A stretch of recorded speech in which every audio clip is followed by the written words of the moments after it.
Hello, everybody. Welcome into the latest. I started too soon. Welcome into our latest live video. Today, it's Saturday, the 1st of June, 2024. My name is Kerry Holzman, and thank you so much for joining us on a Saturday show. Every once in a while, we're able to get a weekend show in, and this one wasn't planned. This sort of happened as a result of this machine right here arriving in the mail unexpectedly yesterday. And I want to jump on this because so far, as far as I can tell, I'm the first review that exists. So the problem with being first, of course, is I might miss a lot of things. However, I want to see with my own eyes a true, real, genuine, unedited, live unboxing experience. We are going to share this experience together.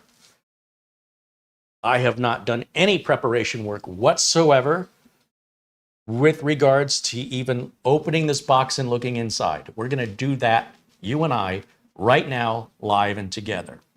We're also going to scan it to make sure there's no malware or viruses on it. We're going to see if we go through the out-of-box experience. And then, assuming everything is good, well, good or bad, we're going to continue on with just the overview of the machine, its specifications, and we'll do our best to answer any questions that you have. Now, this AceMagic StarShip M2A mini PC is a gaming PC, and its specs look an awful lot like the Cube that we reviewed earlier, a couple of months ago, also from AceMagic. It seems like it has the same CPU processor. They put it into a fancier and larger case. This is a much larger box than I was expecting. And we've got a link to Amazon, which shows this at $1,800. There's a couple different versions, though, depending on which graphics card. There's a $200 off coupon. And it does appear, as of right now, the AceMagic site is down, I'm guessing, for maintenance. I don't know. But that's unfortunate because I need to make the video today. I can't wait for them to bring the site back up. But do bear in mind that that's just today as of June 1st, 2024 here in the USA. I believe the site is up in other countries like Germany. So if you're curious and you want to see the specs, we'll go ahead and link to Amazon now in the video notes, and you can jump ahead if you want to and see the different pictures and angles of what should be in this box. And I'm really excited because when I saw this promoted, I was like, ooh, that's very eye-catching. It's very different. Nobody else has a mini gaming PC that looks anything like this. And that's what I want to see. I want to see some ingenuity. I want to see some creativity. And I want to see something other than a square box. Now, if this is for business, I don't want to see this. I want to see the square, unobtrusive, kind of easily overlooked box, right? That's ideal for business. This is more ideal for a home user and particularly somebody who's gaming. We've got a real portable, a real mobile laptop style graphics chip in here. The Nvidia RTX 3060, 3070, or 3080 should be the choices, and the price will vary accordingly. Before we get started, thank you to our members and everyone in blue joining us today, as well as to the contributions from our friend Mark Gaines with 20 pounds. Says, hello, Kerry, Marlena, DG, and everyone in the chat. Hey, Mark, thank you for joining us. Mark joins us from Northern Ireland. Thank you for your continued support. Also to Luke Greenia and our good friend, Buster. You'll see him in the chat room as Peter Laycock, who joins us from Scotland. And he's been very generous to us. And I would be remiss if I did not shout him out with, that's not even enough credit, but to make sure that we acknowledge, and you all acknowledge, the contributions of those of you who contribute or making these videos possible. That being said, AceMagic did send us this machine for free in exchange for a review with no conditions, no strings, no commitments. That's why we're doing this live, and we're doing it today. It's my own free will. It's my own choice. And we're going to evaluate this together. We're going to experience it for the first time together. And I don't know any other YouTube channel that does this with computers. So we're also trying to be creative and different to what everybody else is doing. And hopefully you see a value in that, which clearly some of you do, such as Rick Lakes with a $10 super chat. Says, hello, Carrie and Marlena. Hey, Rick, good to see you, my friend. Rick joins us from Minnesota. And Ben Laird from Scotland with a £2 contribution. Right on. Thank you, Ben. Our friend Luke Greeny, always good to see you, my friend. Thank you for your contribution. Our friend Oystein, joining us from Norway, says hello. And, wow, we got a nice crowd in here today. It looks like some folks are joining us from Doug Betts. Live Windows training with Doug Betts video just ended and then transferred. Is it transferring? I don't know. Yeah, there's a way that you can, when your live stream ends, that you can refer your live viewers to another video. And that looks like what Doug Betts has done. Thank you, Doug. If you've not seen Doug Betts' YouTube channel, he does live technical support and shares some of his stories as a real-life technician of current projects he's working on, plus past stories. So if you enjoy that kind of content, it's very similar to some of the content I make. He does an excellent job, and it's a nice, tight-knit community, and they're always welcoming more like-minded individuals to join them. Everybody's welcome there. And I just want to make sure I'm not leaving any, am I leaving anybody out?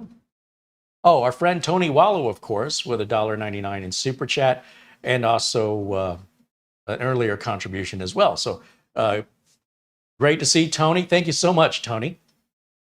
Always good to see you again.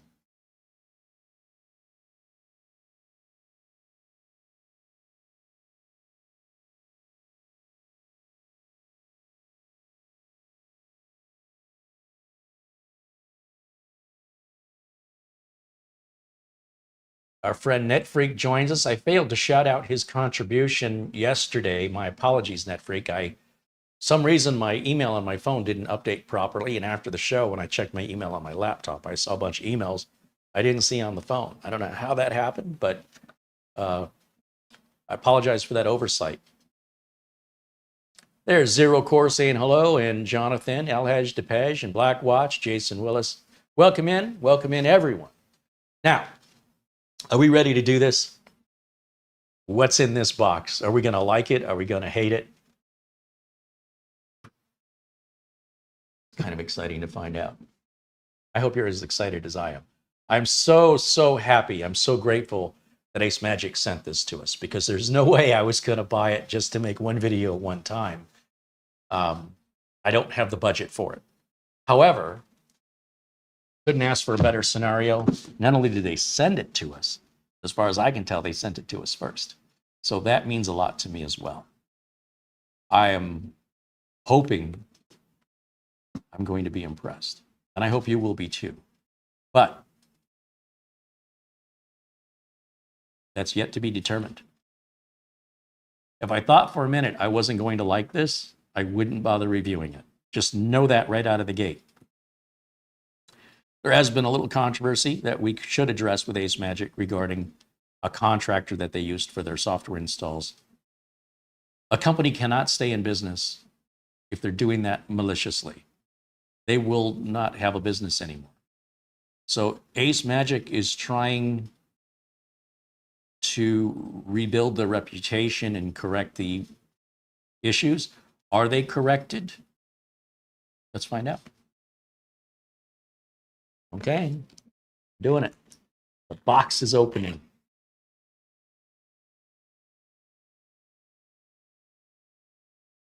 I hope there's not a brick in here. I shouldn't have said that. Sometimes when you order things from Amazon and it's not coming from an Amazon official warehouse, sometimes you can be surprised. But this came directly from AceMagic. All right, we've got a user's manual. We have this. We have a lid foam on the back. Ooh, it's getting exciting. In the box, it looks like this.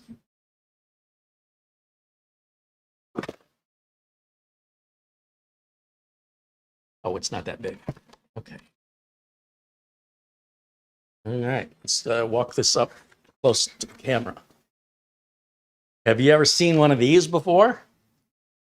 Anywhere besides the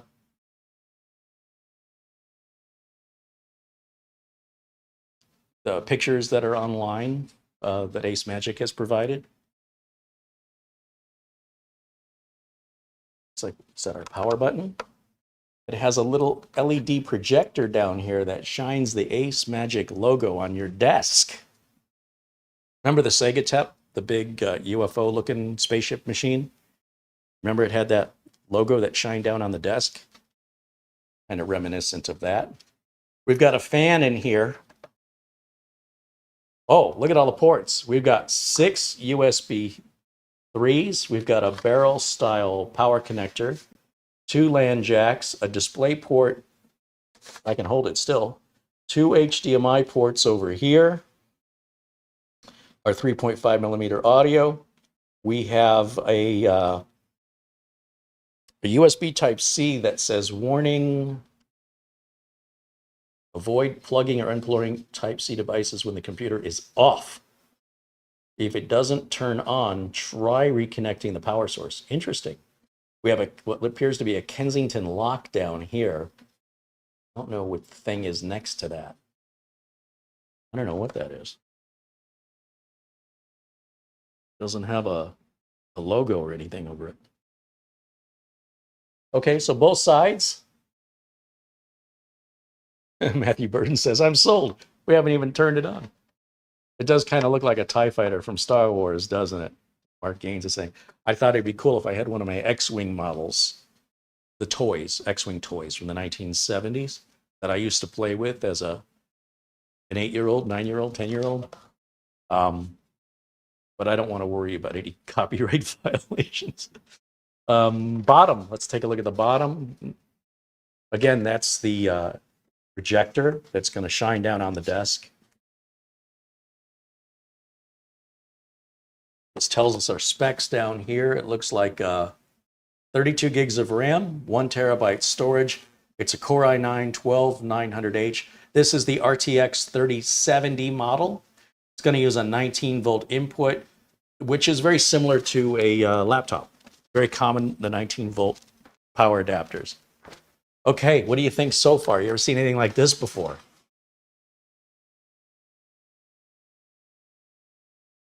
Look at that.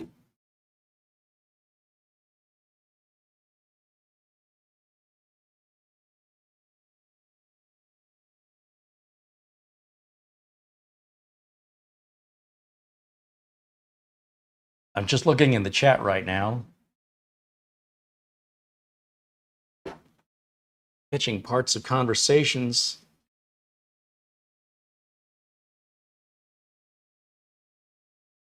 Okay. In the rest of the box, let's see what else we have included. Oh, that's just that piece of plastic. Oh, just this box. Oh, that's heavy. I think that's it. Yeah, that's all there is. So I'm going to put this foam back and this foam back in order to free up some space here on the desk. Then we can roll up our sleeves and get to work. All right. Set this over here.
I've been alerted that I lost my sound. My apologies.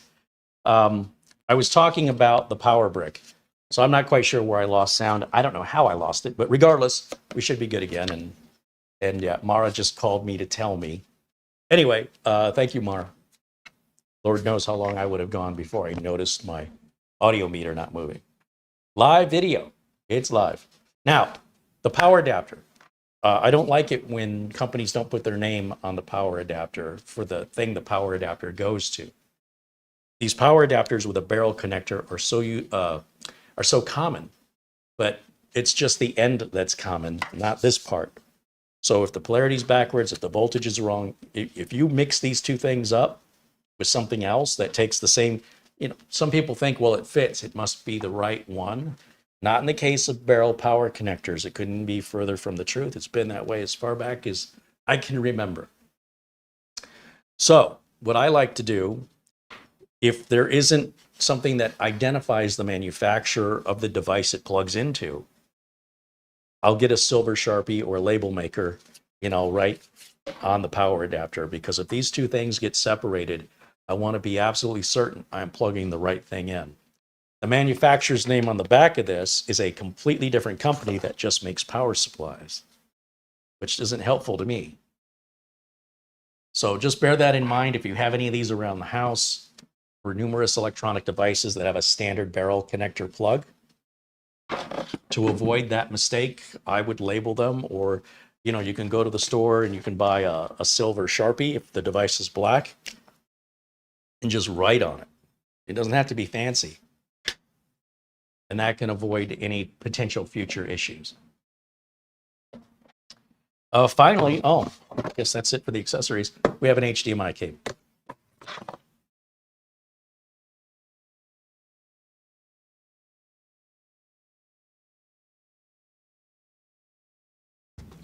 All right, so let me put this back in here, because we'll use my standard PC power cable. Let's get this hooked up and fire it up for the very first time. So let's see, I need power there. I need HDMI. We're not going to plug the network in yet. I need a keyboard and a mouse.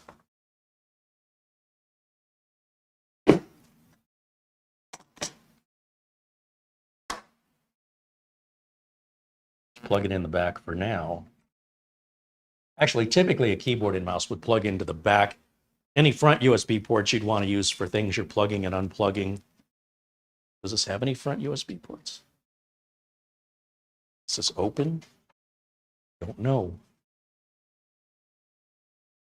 Feels like this should open somehow. Probably should read the directions, but I try to see how intuitive this stuff is. There's got to be a way. I really feel like there should be something behind this we can see. Well, I'll figure that out.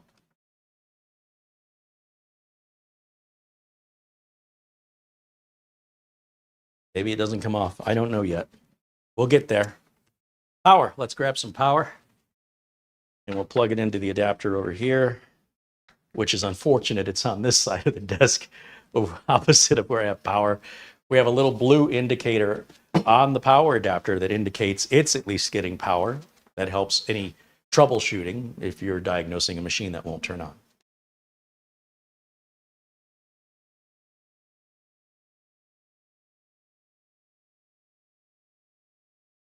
Okay. Oh, I should probably do a picture-in-picture, shouldn't I? Let's turn on our HDMI input, and then trying to figure out the best way to do this. I'll tell you what I'm going to do. I really want you to see this thing light up. So I think I'm going to cut all the lights in here. For dramatic effect, it's going to get really dark. And then I'm going to just hit that button. And here we go. You can see it says AceMagic right here on the desk. We've got RGB here and around here. And we've got a little LCD screen right up here.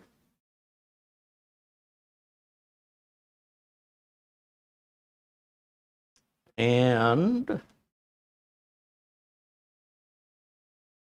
I might have to get the close-up camera out to see this.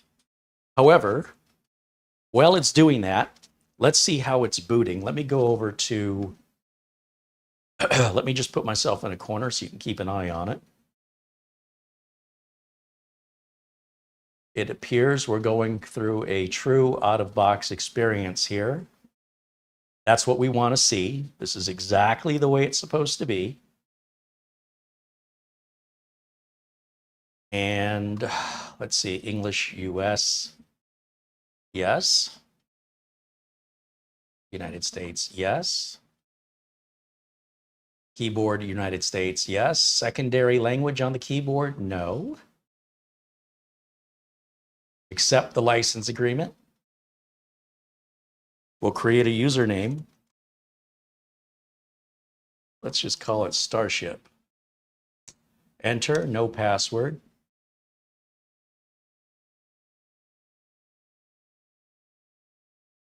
And then we finalize our Windows 11 installation. That is how every new PC first boot up should look like. It should not boot right into a desktop like we saw with other lesser known mini PC manufacturers.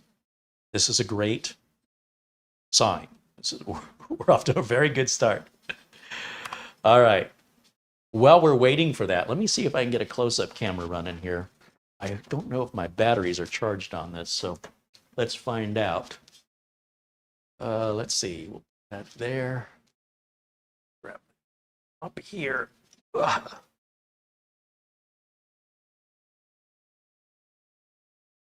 And let's see here.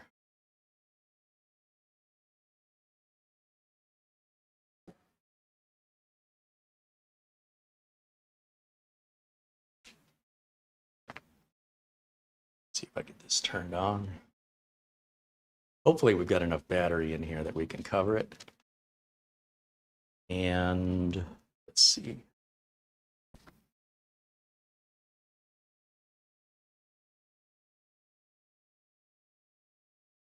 This mouse, and we'll come over here with me for just a second. We're going to go to close-up camera right here. Turn off camera 1 for a second. Now we can see it. Okay, so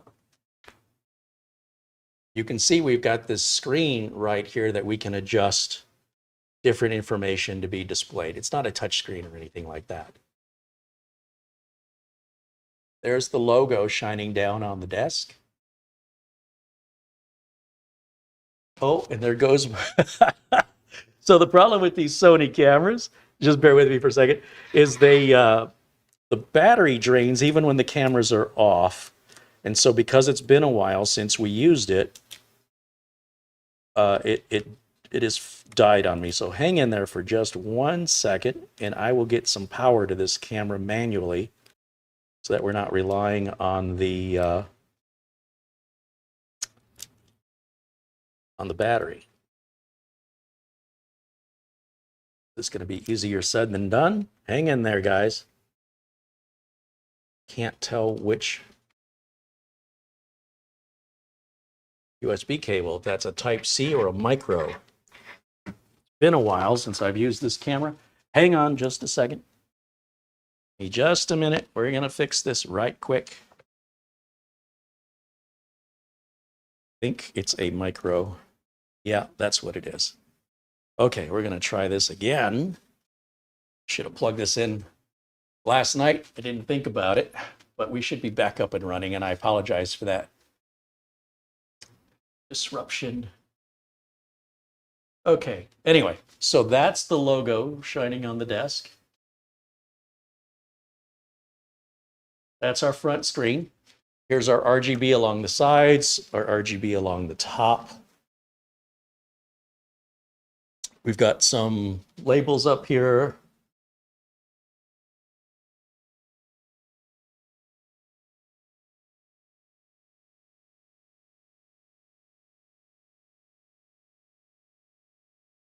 Kind of a view from the side there. Okay, so that's what we are working with today. There's our power button.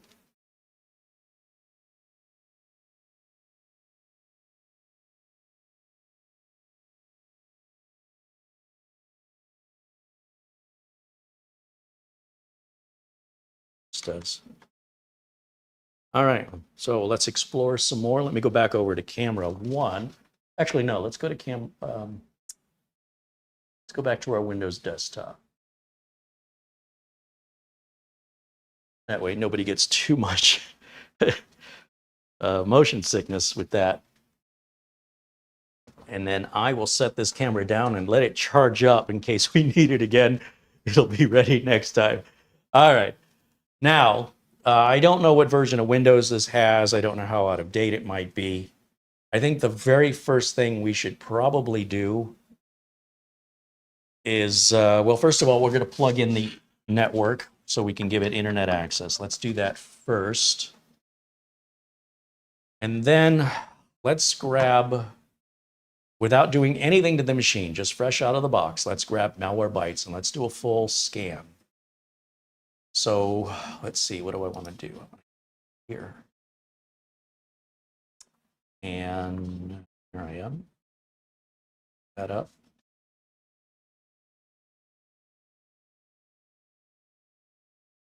Lovely Microsoft Edge making us answer all these questions. What's that out? Your clock is behind. Hey, that's nice. I like that. Obviously, this is put together in another country in a different time zone, and it should auto-synchronize the clock here in just a minute. It looks like it just did. That's what happens when you're in too big of a hurry. And now it should work. And let's do Malwarebytes.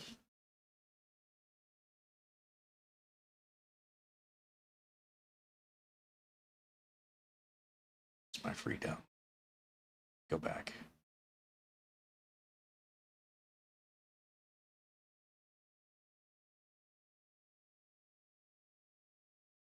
Free download is right up here. Okay. There it is. Start installing this. I'm going to run a full scan.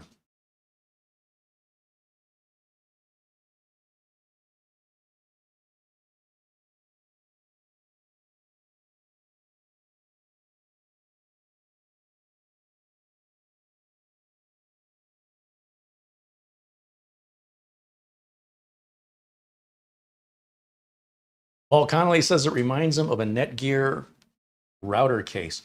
You know, I wasn't thinking of that. What I was thinking was the router TP-Link has been advertising for a year. They haven't released yet. Can't remember the name of it. Seems like it would go really well with this, though.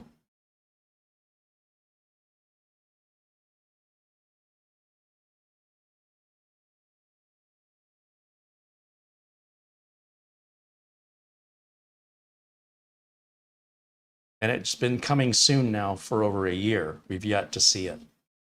But when I saw this, that was the first thing that came to mind, as I thought, wow, those two could go together.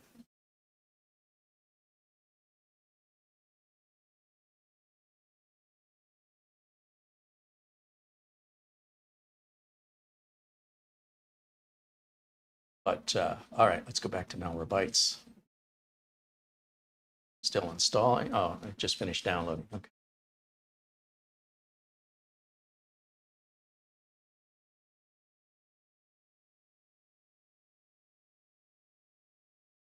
Patrick Manny says this starts at $1,061 with all the promotions applied and including tax. Just add to the cart for the price cut. Good to know. That's actually a very good price. All right, let's start Malwarebytes here. Started. Later. Start the trial. Got it. Started. And let's do a custom scan. Now, you know, these custom scans can take a while. We can do the quick scan just to get it done quickly. But if we really want to be thorough, we want to do that deeper scan, which could take 20 to 40 minutes. But before we go into the deep scan, let's just do the quick scan because it only takes a few seconds, just to make sure we don't see anything here under detections. We want that to stay at 0. That means nothing is there that's active. The deep scan will show something there that's, if there's something there that's detected but not active, which means it could be something you click on or something that you would activate by mistake, essentially a file you would have to click on, or it could be remnants from something left over. So far, that's good. Now, how do we do the deep scan? We're going to click on the 3 dots, go to advanced scan. We're going to do a custom scan, configure it. We're going to scan for rootkits. And that's the C drive we want to scan right there. The only thing we have to choose from. Now, this is going to scan every single file, whether it's in use or not. And we want to see that detection stay at 0. All right? Because this is where the issue has been in the past, recent past. And it's what a lot of people who watch a lot of YouTube videos have on their mind right now, here in June of 2024, which I hope was just a temporary stumble. And we're about to find out, okay? Now, with that said, let me go back over to camera 1 because this is going to take a few minutes. It's probably also downloading updates to Windows automatically in the background because that's what Windows does. So we're kind of killing 2 birds with 1 stone as we patiently wait out the scan process. So while that's scanning, I guess let's go back to full screen on camera 1. And let me take a look in the chat and address any questions you guys have for me if I can answer them. All right, I'll do my best. Luke Greenia says, I'm liking the appearance of this mini PC. If it performs as well, I think AceMagic might have a legit winner for the market. Well, I'm sure that's what AceMagic's trying to do. I'm sure that's their goal.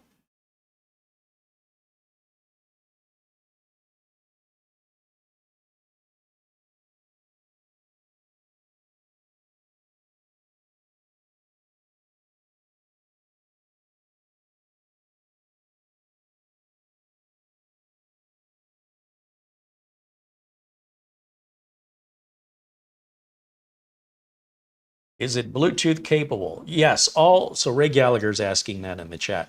All mini PCs have Wi-Fi and Bluetooth, just as all laptops do.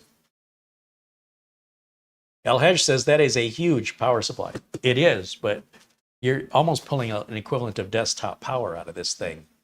This is no slouch. I mean, this is a pretty powerful machine. You're looking at a flagship 12900H processor along with the RTX 3070. And of course, a 3080 would need even more power. I'm assuming you get the same power supply across the board to make things simpler and less expensive for the manufacturer.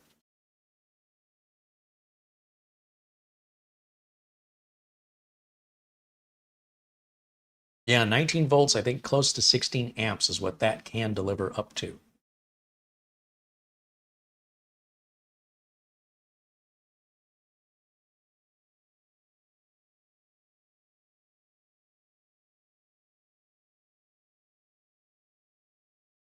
Now, there should be some software for controlling this front information screen, putting the information you want on it, which we haven't gotten to yet.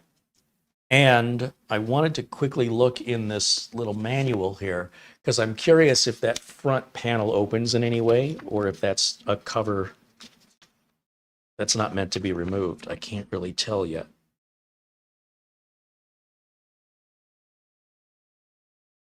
From what I can gather,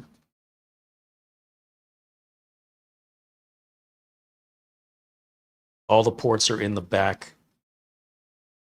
I was wondering if there might be like USB or audio behind that, but apparently not. The other interesting thing is, despite the thickness of this manual, the only part that's saying English is the first page and nothing on the back of the first page.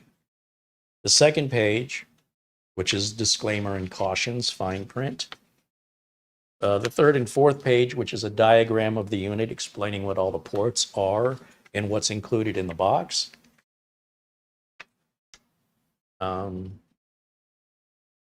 Another diagram of where things can be connected, and then a troubleshooting guide. The troubleshooting guide is continued on behind that page. And then basic parameters, which is what I think they mean to say is the specifications of the unit are all listed here and here, along with some after sales service information. And then it moves to the next language. That's it. So only that part right there is English. The rest of this is multiple other languages, the same information provided in multiple languages. So it does appear that that front does not open up. It just looks to me like there's a port right here that I can't get to, but maybe that's actually a screw.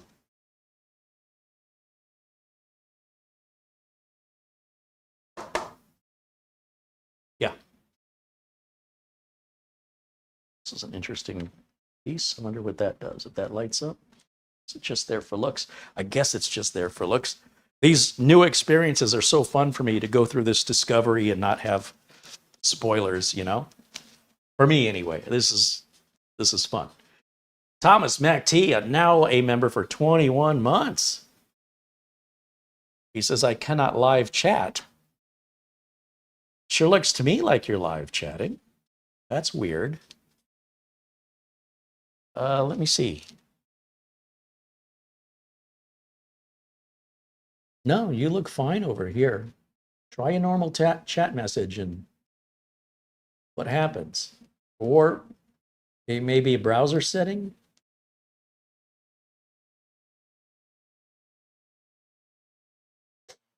Abdul Azim Patel says if you take that 19 volts times 16 amps, you get about 304 watts.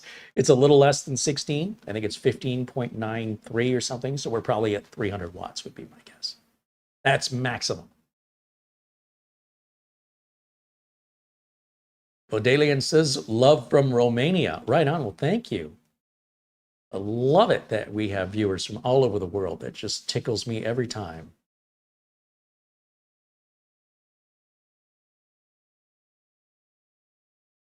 Blackjack Yak says the inability to chat could be an issue on YouTube's end. I've heard of similar issues this week. Interesting. That's the first I've ever heard it.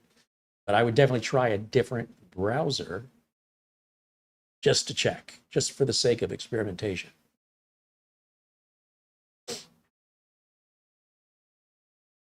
If you're not using Chrome, I would be using Chrome. Bigcast WRX says good evening from London, and Saps147 says hello from Manchester in the UK. Chris R says Brave will do that at times too. So I don't know how many people use the Brave browser, but I would say if you're having any issues, try Chrome. Claudio Ventura says love from Portugal. Right on. Well, thank you, Claudio. Welcome in from Portugal. What's that big city there? Porto?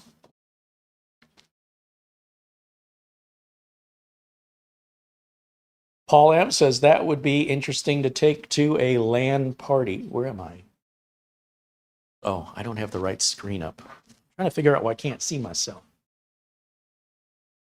Saturday broadcast, man. You got to give me some slack. I didn't know I was doing this yesterday. All right. The good problem to have, though. I like problems like this, and these little mistakes keep it real. Gary Tatum recommends Thomas MacT check if the date and time is set correctly on his computer. Always a good step to check. Be surprised how that can affect everyday operation.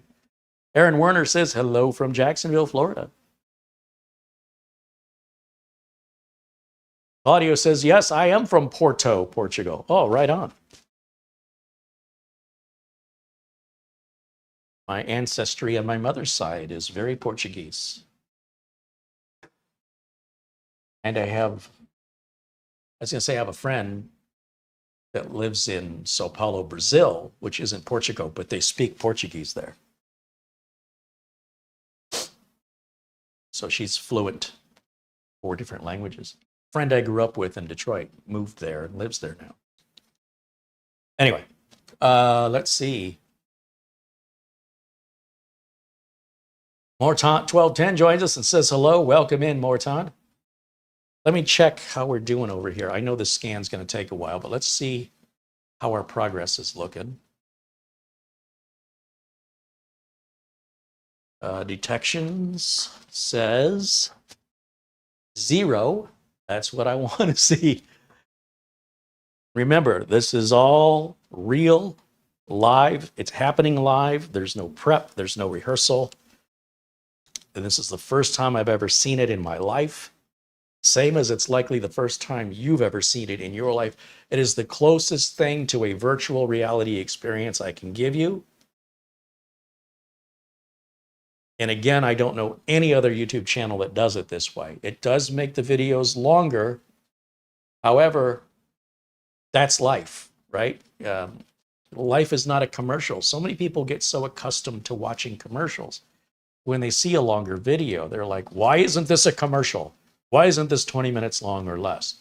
Because I'm not making a commercial. And it's weird that people would want that. So that's why I do this. Some people just don't get it, and that's okay. You guys do, so you're the important ones. You're the ones that matter.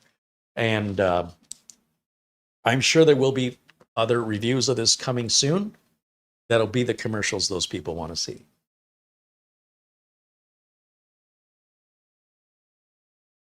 Marlena says this might be display worthy. Might be. So when we're thinking about Studio C, as we're working on renovating that, we're thinking about some kind of display of past projects behind me, including the Starship or the Tube or the Xenos, maybe even the Threadripper, original Threadripper build with everybody, all the names of contributors on the front of it, and having that sort of as a display behind us. And we have to figure out a way to power it so we get all the RGB working on it. Otherwise, they're just boxes. You know what I mean? They're stunning when they're lit up. But we got to get the walls painted and the floors in before we even think of stuff like that.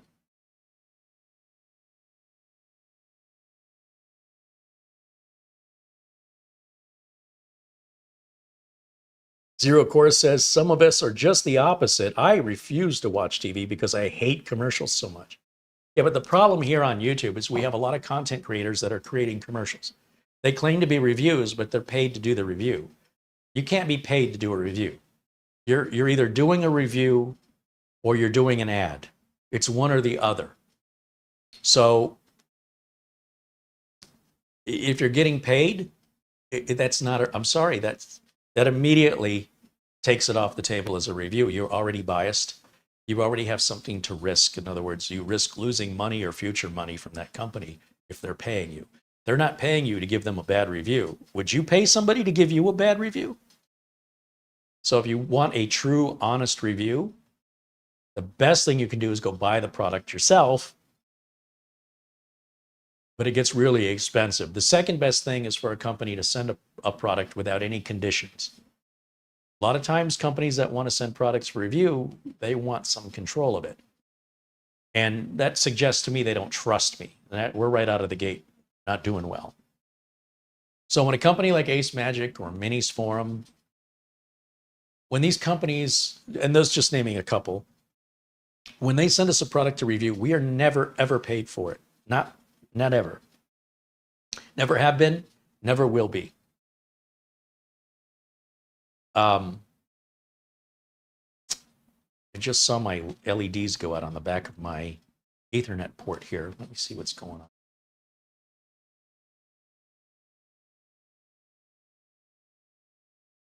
Still scanning, nothing looking. Did the globe show up here? You know what might have happened? Okay, the LEDs came back on for LAN activity. I think it's installing drivers, and then I think it just went to sleep. Yeah. I suppose I should probably change the sleep mode so it won't do that again. Go full screen over here, and then we'll go to edit power plan. Yeah, there's the problem. We'll set that to 3 hours, and we'll set this to never, so we won't deal with that again during the live broadcast. But that's a standard default on a clean Windows install. We're doing really, really good here. 0 detections. We're still perfect.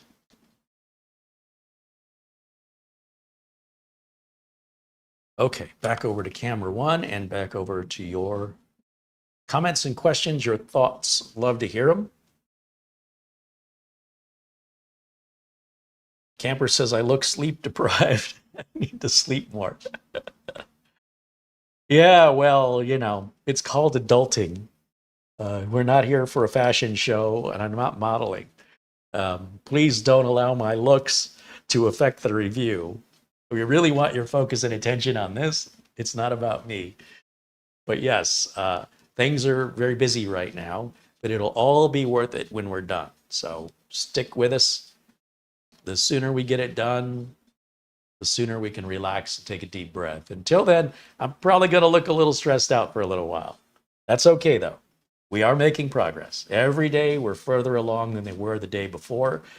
And our handyman, Tom, is just cranking it out, man. He is just he's making fantastic progress, much, much faster than I thought. So I am happy to see somebody that takes pride in their work and at the same time isn't dilly-dallying.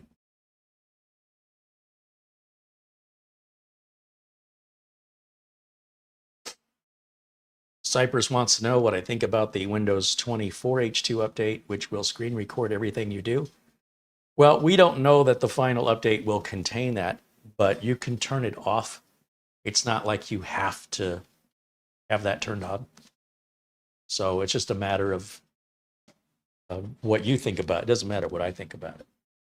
So when 24H2 is actually released and we can see what it actually comes with, talking about it now is nothing more than conjecture and speculation, which is a waste of time. We don't really know what the final product will be yet. And if that does end up in the final product, we'll show you how you can turn it on or off. It'll likely be on by default, but it'll be no big deal. It's like 2 clicks of the mouse and it's off. I don't know why anybody cares. But with the European Union sort of frowning on that, it may be that they just turn it off entirely. We'll have to wait and see what happens. But yeah, I wouldn't waste any time with anxiety over things beyond your control that haven't yet been released to the public and are subject to change until they do. That's par for the course with Microsoft. So we'll see what it ends up being in reality, and we'll talk about it when it's real. Deuce X Machadio with a $2 super chat. He says, gives me PC Engine shuttle console vibes. Yeah, I was thinking TIE Fighter from Star Wars, but definitely has a sci-fi look to it for sure.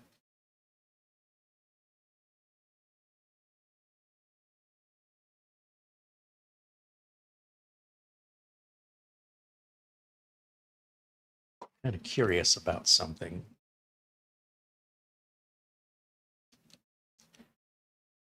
FM Lazar says, are you familiar with Chris Titus's optimization scripts?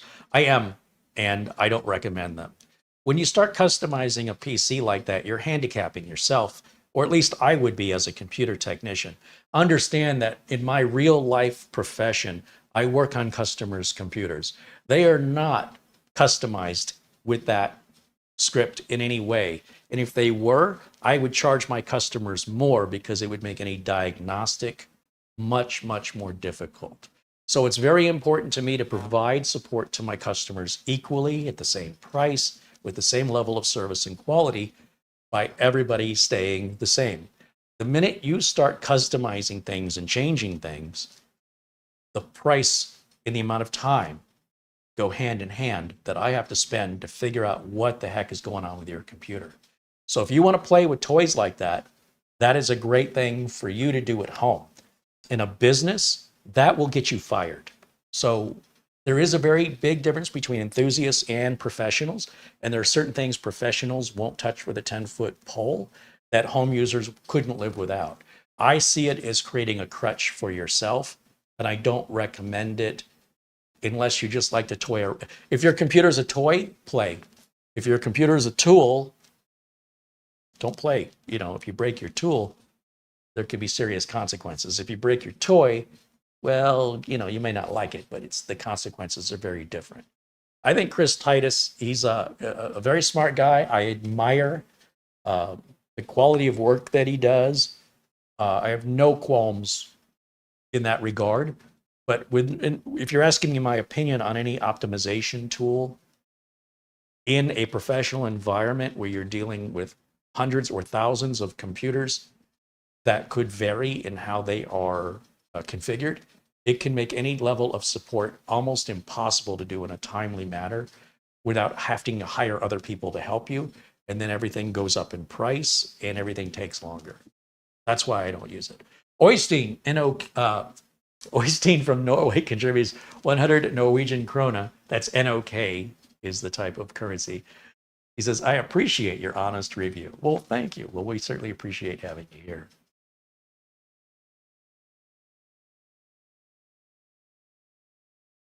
Let me take a quick look here. Once again, let's see our progress. Still going, progressing nicely. I want to see my side of things. Let's see.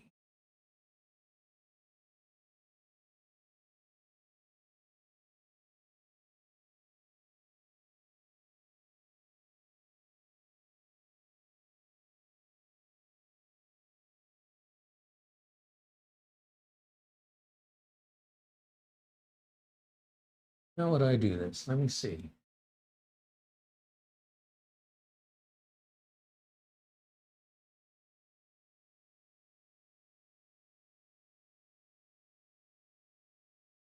I want to try a little experiment here. I'm kind of curious if this will work.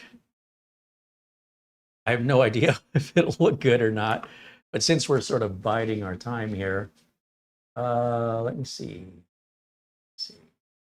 Here, here, that. And if we try a green screen, let's go to filters, add a chroma key. Where is that on? Filter? Chroma key. Okay. Go back. Trying to do this live is a little bit challenging.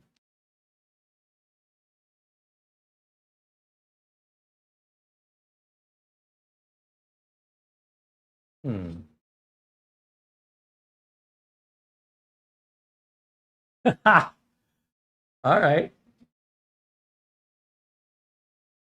That's hilarious. I was trying to get the desktop.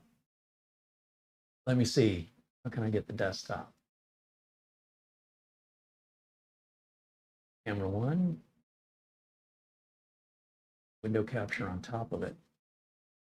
Well, that doesn't quite work, does it? Let's go back. Go back to,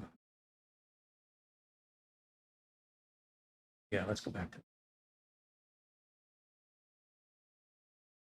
let's go full screen. Oh, I can't see it when I do that. Well, let me just hope for the best here and see what happens. It's not the one I wanted. Hold on, I'm just playing. Hold on a second. Come on, go back one more. This one. Darn it. Why isn't it letting me go back? I want that one. Huh. Maybe I just hit the back button. How about that?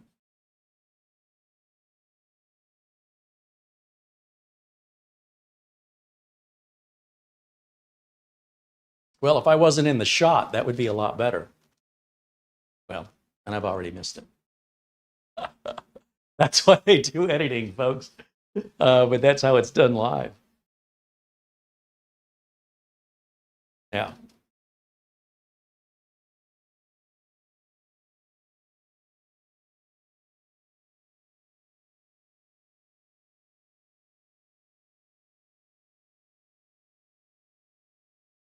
All right. Enough of that. I was just playing, trying to bide our time. And it looks like our malware bites is finished. So let me go ahead and put things back. Let me undo my damage. Turn off that. And let's go to properties. And we're going to turn that chroma key off. Oh, that's filters, not property. Turn that off. Okay. Back over to our HDMI input here. Let's see how we're doing.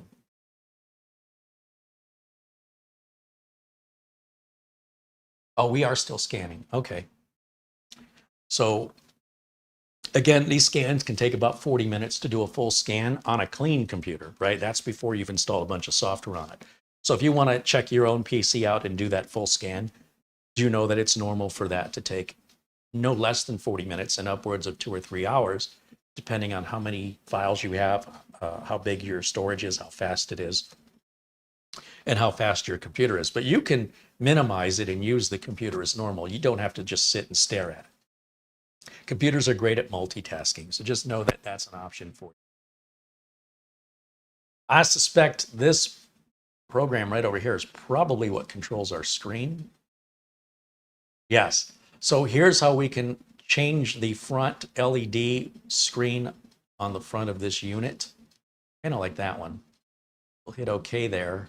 And then when I come back over to camera 1, we should see that take effect here on the front of the machine. I might have to get the close-up camera out to see it. I can't really tell from this distance. I got to walk around and look at it. Oh yeah, that's exactly what it did. Perfect. I like that. Of course, that software is included. You don't have to go to AceMagic and download it or anything like that.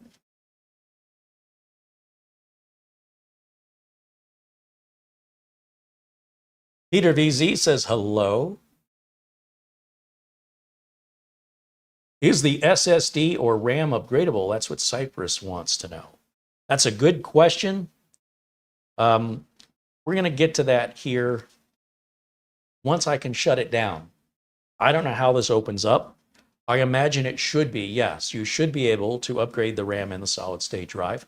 I'm just not quite sure how, but I appreciate that question because we will answer that as soon as we answer this first question, which is it clean? Are we good?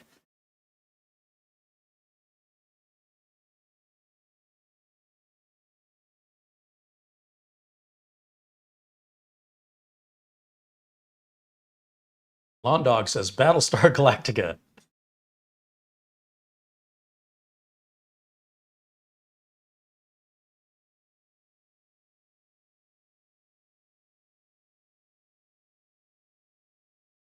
Tom Jackson wants me to check my email. Yes, sir, Tom. Why is Tom green? Mara, can you make Tom blue for me, please? If you have not done so already. And yeah, this is another great thing we can do to bide our time as we're waiting for Malware Bytes to complete, is check the old email. Sound like Strong Dad. Email, we're going to check the email. Oystein sends an Amazon gift card. He says, congrats with Studio C. I can't wait to watch the result. We can't wait to show it to you. Like, we're still visualizing it. There's not much to see right now other than a big mess. But the transformation, it should be the permanent studio for the indefinite future. Morton also sent an Amazon gift card. He says, hello again, Carrie and Marlena and everyone in the chat. What a great community. Here's $50 for the building fund from Thomas. Thomas, thank you so much. Of course, we appreciate you and appreciate your friendship. And who am I missing? Oh, Tom Jackson. I don't see anything from Tom yet. So Tom, remind me, and I will check email again, unless you sent it to the Create Showcase, in which case Mara would have to forward that to me for me to see it. Okay, let me just go back over to our desktop here, and let's see how we're progressing. Got to go full screen. Okay, there we go. So these are different themes you can choose, and you can see that you can customize. If we go up here, if you want CPU temp, CPU fan speed, CPU power, CPU speed, your frequency, GPU temperature, GPU fan speed, GPU power consumption, and GPU frequency. And here you can see the time and date, the memory load, and then there's a bunch of different custom backgrounds you can choose.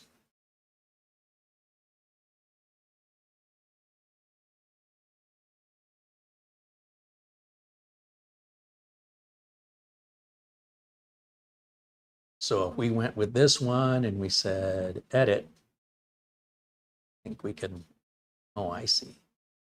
And we can put whatever we want on there. See that? Is it going to go? Oh, I guess we maxed out. All right, let's get rid of the date and time, because that's already on the desktop. Let's go with CPU speed and GPU. Oh, get one of these. So if I click OK on that, then when we come back over to camera 1, that should now be what's on the display. I don't know how well you guys can pick that up. Maybe if I cut the lights again.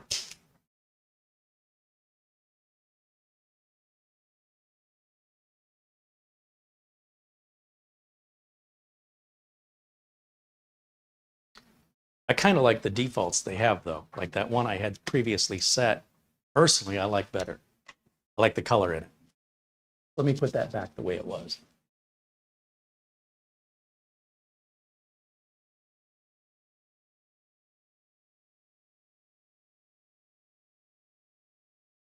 Default.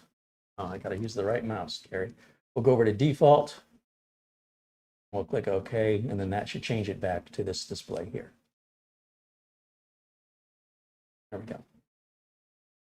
That.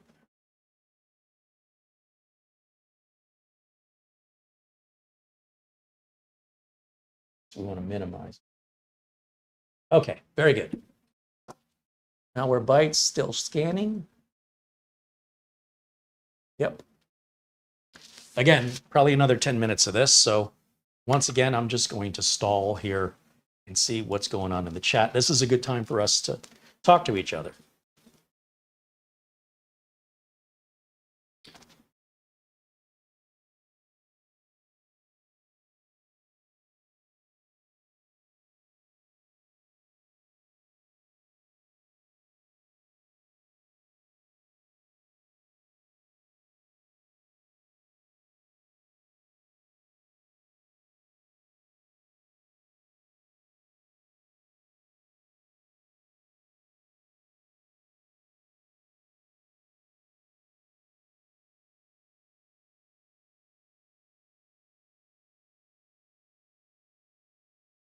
Peter from Amsterdam contributes €1. Thank you, Peter.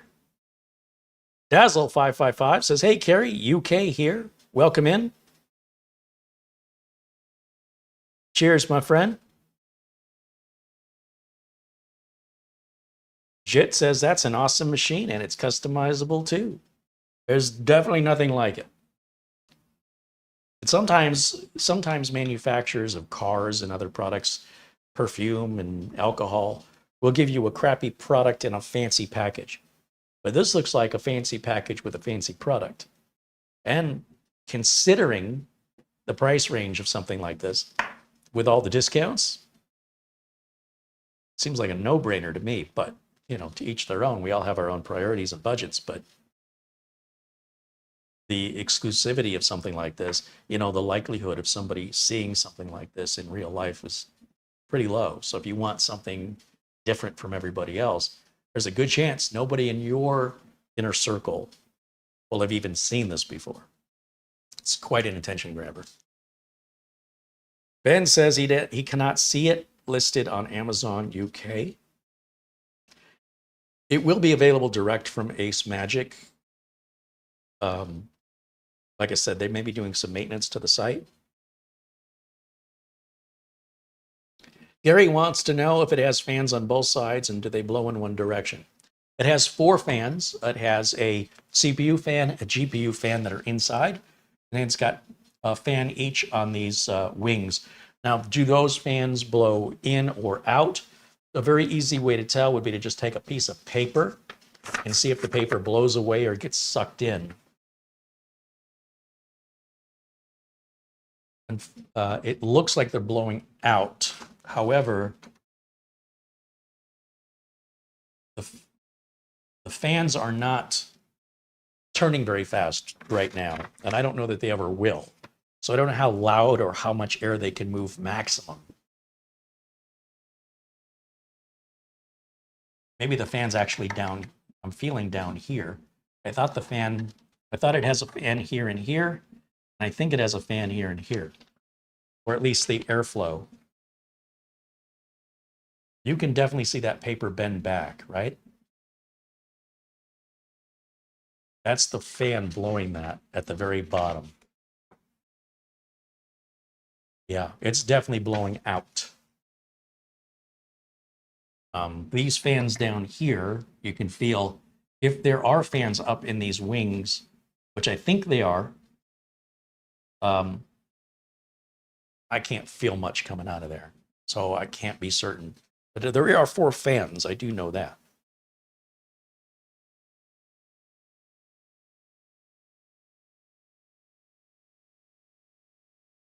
Oystein says it seems like it has a GeForce RTX 3070M, that's the mobile chip, with 16 gigs of RAM. That's GDDR6, I believe. He says that's a lot of video memory. Well, it's a proper mini gaming PC for sure.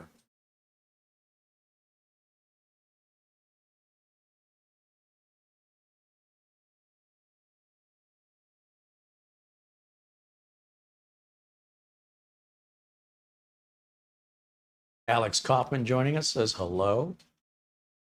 Al Hedge thinks we should run Prime 95 on it. I guess. I mean, Al Hedge says if you want to show the site, looks like the German site is up. Yeah, we mentioned that. I appreciate the link. Let me take a quick look at it here.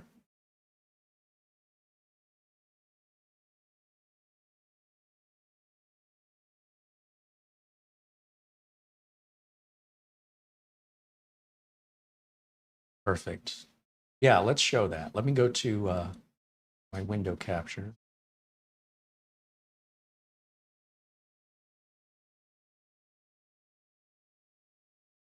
Why is that not capturing?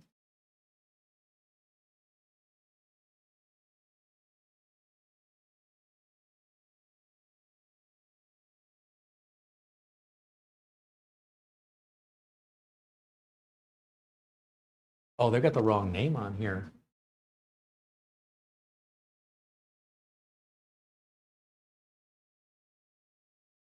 So the Tank 03 is the square machine. So it looks like maybe an error here. This should be the StarShip M2A.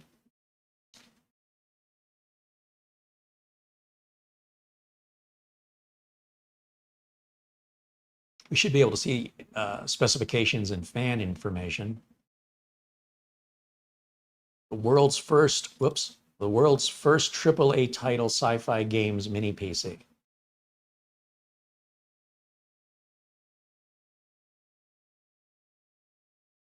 Covered all this. This is about the cooling system. Yes. So we have a fan over the CPU, a fan over the GPU, and then there are fans in the top of the wings there. 4 fans in total.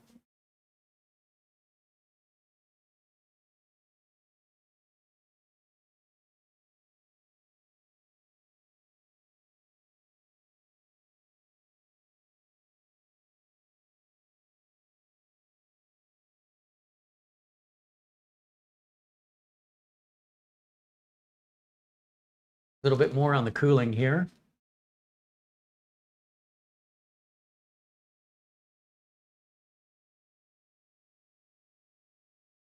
Seven copper pipes.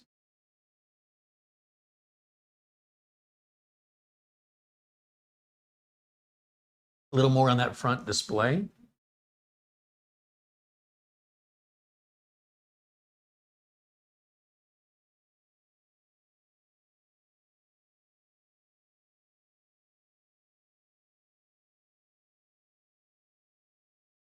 Our storage is 1 terabyte. It is going to be Gen 3.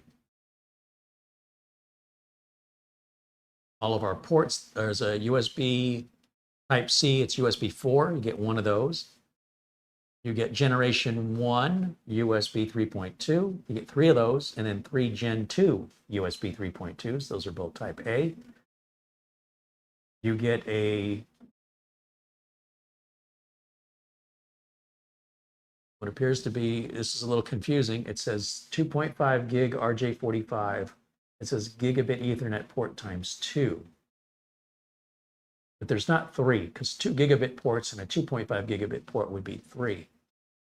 So I think they're saying there's 1 2.5 and 1 1. But we'll look in the device manager and clarify that. Plus we have a DisplayPort, HDMI 2.0 port, our 3.5 millimeter headphone jack, audio jack, and of course the power button.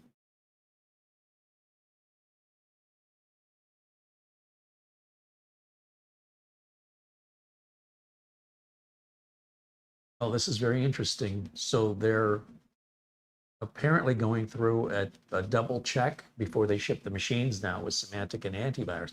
Every mini PC sold by AceMagic undergoes privacy protection technology penetration testing by top global security companies Avast and Symantec. Each program has been certified by the Microsoft Security Center whitelist. We are committed to providing every user with worry-free privacy service protection. So those products are not installed. They're used prior to shipping or in the deployment of the operating system configuration that would be cloned onto the machines. So this is the tank I'm referring to, which has very similar specifications. We have a tank. Mari uses it. She loves it. I like this one better. Like if they're the same internally, I like the looks of this one better than the tank, but until I saw this, I did like the tank. Don't get me wrong. And it looks like it's got a similar spec. You know, we could do 1 terabyte, 32 gig, RTX 3070, i9 12900H. But we already reviewed this. So if you missed that review, you can always go back to our channel's history and watch that. Okay, back over to camera 1. Here we are. Thank you, Alhez. Thank you for providing the link.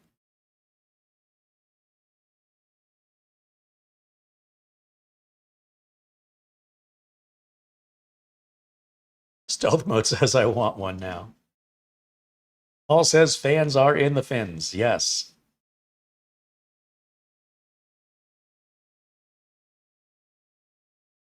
Okay. So let's see how we are progressing with our Malwarebytes scan. Done yet? Still going.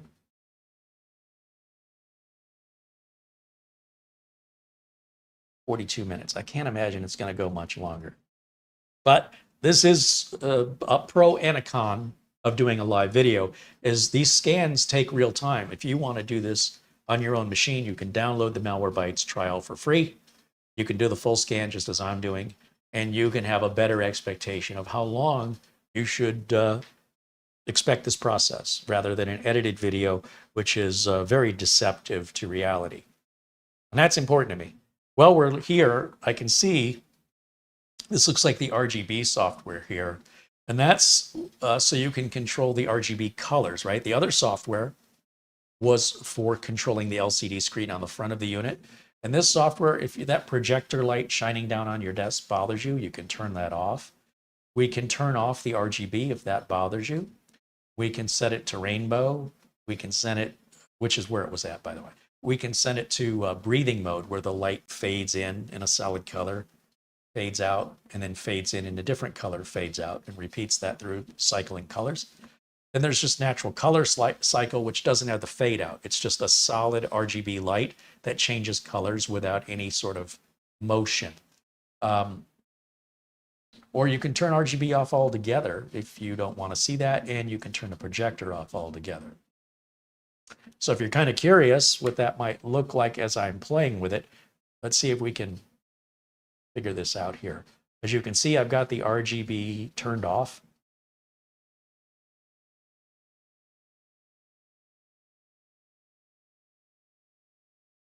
I will turn the RGB back on.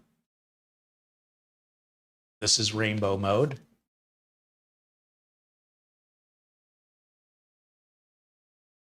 This is breathing mode.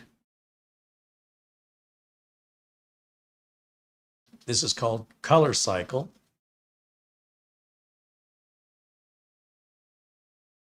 And we can turn the projector light back on. If you look down here, when I turn this back on, it'll shine AceMagic.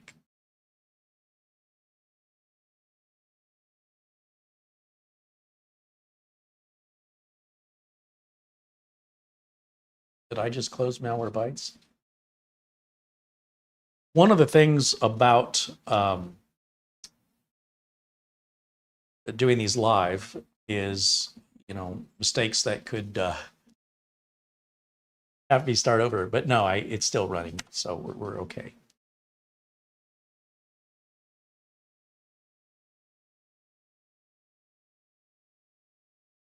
You want me to do that again with the lights off? We can do that again. I mean, we're still waiting for Malwarebytes, so anything we can do to sort of bide our time here, let's do it again. Let's try it with the lights off and see if that makes a bigger difference for you. So, start over. We're going to turn this projector light off. Click. We're going to turn RGB off. Click. Now we're going to go to rainbow RGB, which is pretty much how it was set out of the box, right? Color cycling. We'll go to breathing, and now the colors are going to fade in and fade out in different colors. Color cycle is the same without the fading, right? It's just going to go to different colors. And the projector light, we can turn that back on. That's pretty much your RGB controls there. I don't see any customization. It's sort of like preset. You pick what you want there. I'll put it back into rainbow mode.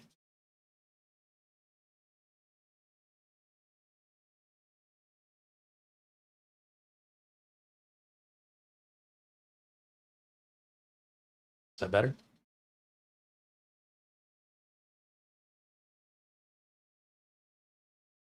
I guess I can bring the lights back up.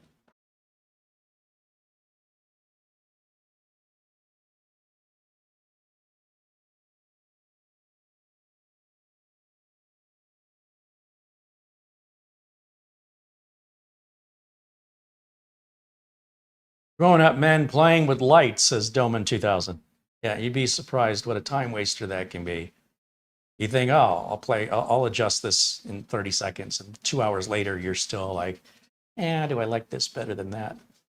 One of the things I don't like about it is it can really take a lot of time up that you don't realize how much you've spent on playing around with RGB lighting configurations. So having limited choices is actually a good thing from my perspective. If I could customize it, I'd probably use that more than the whole computer, which defeats the whole point.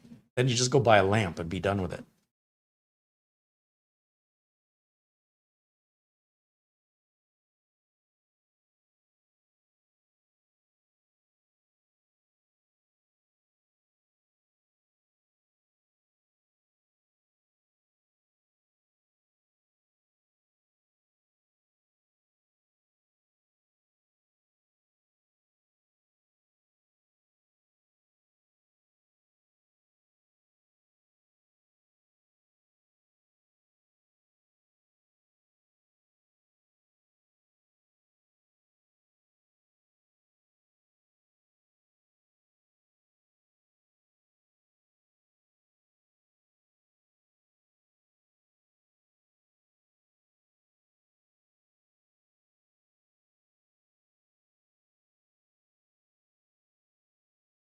Back and see how we are progressing We're looking fantastic. This is what we want to see.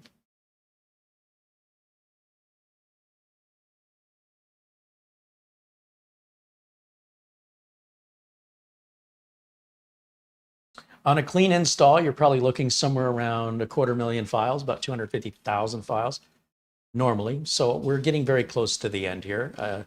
It's taken a little longer than I anticipated, but better to be safe and thorough to make sure our review is accurate. I don't want to cut any corners here because we didn't have the patience to do it right. There's no bother. If you're not going to do it right, in my opinion, don't do it at all.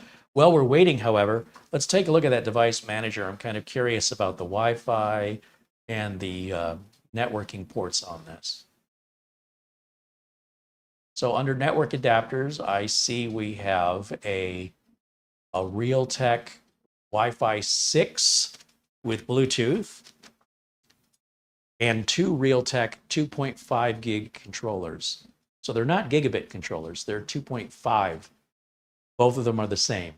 Good. Then you don't have to worry about which one's the fast one. You can use either one equally without worrying about that. Very good. We have built-in graphics in the CPU, and we have our Nvidia 3070 laptop GPU, meaning it's a mobile processor.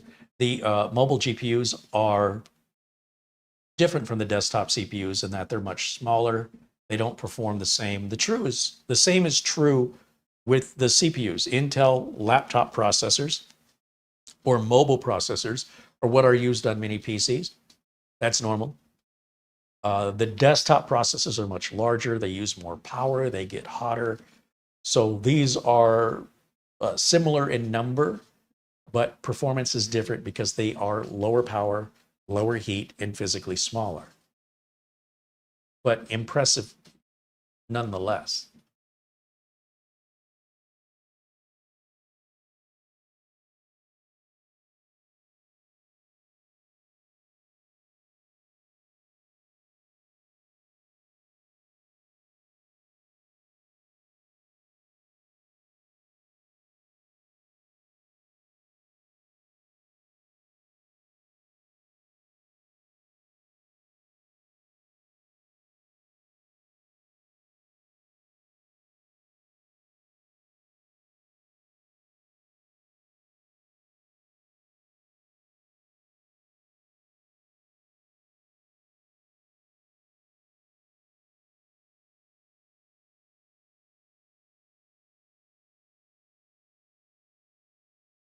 I was checking my email to see if I saw anything from Tom. I guess, I don't know how he's sending it, but we haven't seen anything, Tom. Just an update for you.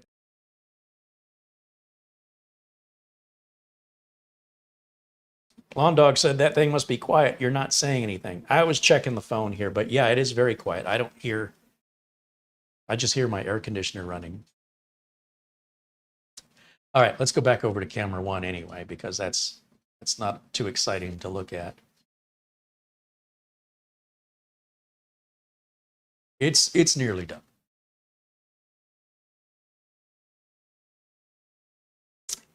How different is Chrome to other browsers? You're going to have to decide that on your own. Whether or not you notice differences or those differences have preferences for you. The only way you can know is to download them and try them and make that determination. Let's open up. Oh, yeah. Okay.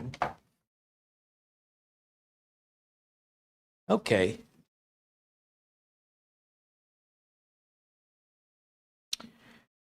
Once again, I'm going to film it close up while we're waiting here.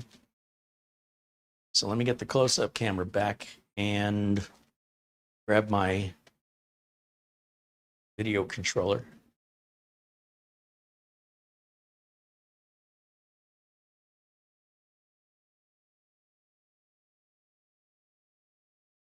Let's try this again.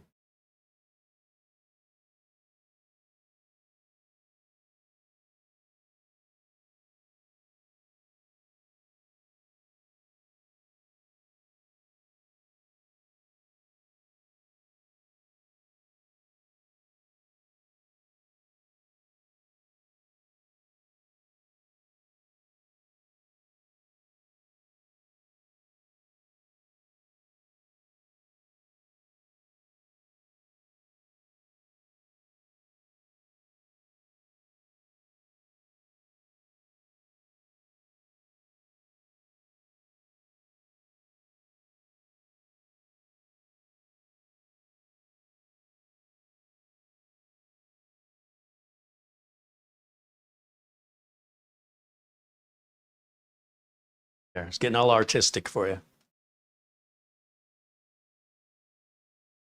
There we go. Done with that.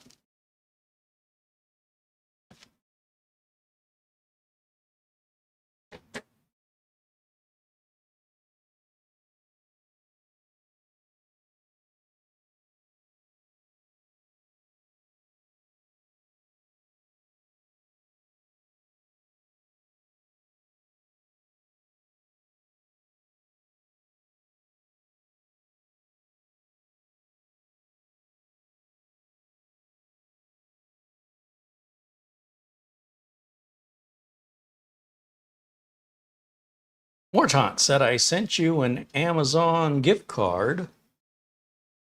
Well, thank you, Mortant. Yes, we read that one just a few minutes ago. Thank you. Again, he says, hello, Carrie, Marlena, and everyone in the chat. What a great community. Here's $50 for the building fund. And that's from our friend Mortant. Again, thank you. And again to Oystein as well with his Amazon gift card. Definitely helps with the renovations over at Studio C. It is a floor up renovation, and it's pretty big. It'll be a bigger studio than this. So, I mean, as far as you're concerned, you're still going to see this limited amount, but I may have room for two different sets, perhaps one where I sit down to talk about things, and then one where I stand up that you're accustomed to, where I demonstrate things. Maybe. Definitely the stand up. This will get all moved with this behind me. But as for a secondary set, that is an idea, a concept. The reality of it, we'll have to wait and see what the reality of the space is once things are in it. But that's my goal, is to have two different sets. A standing set, a sitting set.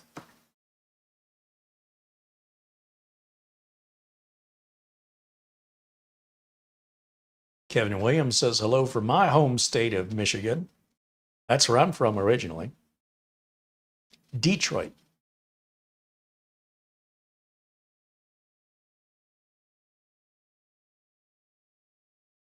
Mortant says, I like that AceMagic PC. You and me both. All right, let's check on it again.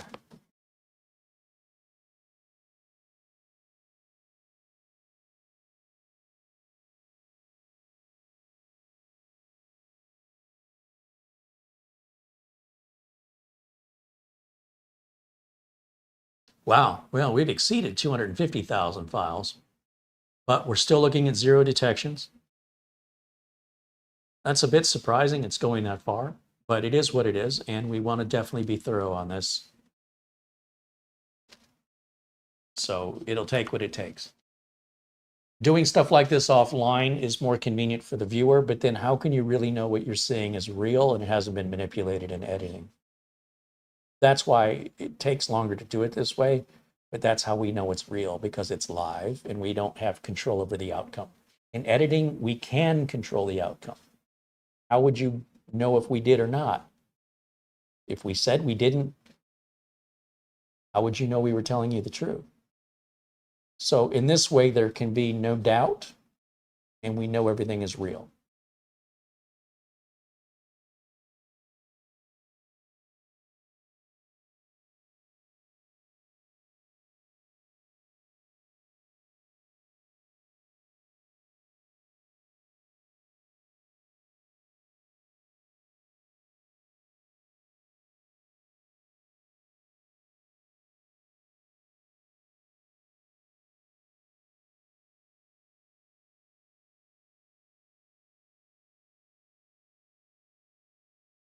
Or Todd says he's going to have to watch a Star Wars movie tonight.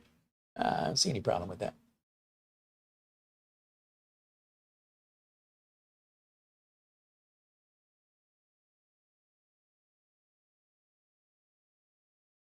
Mara wants to know if we can pause the scan and test the storm cooling.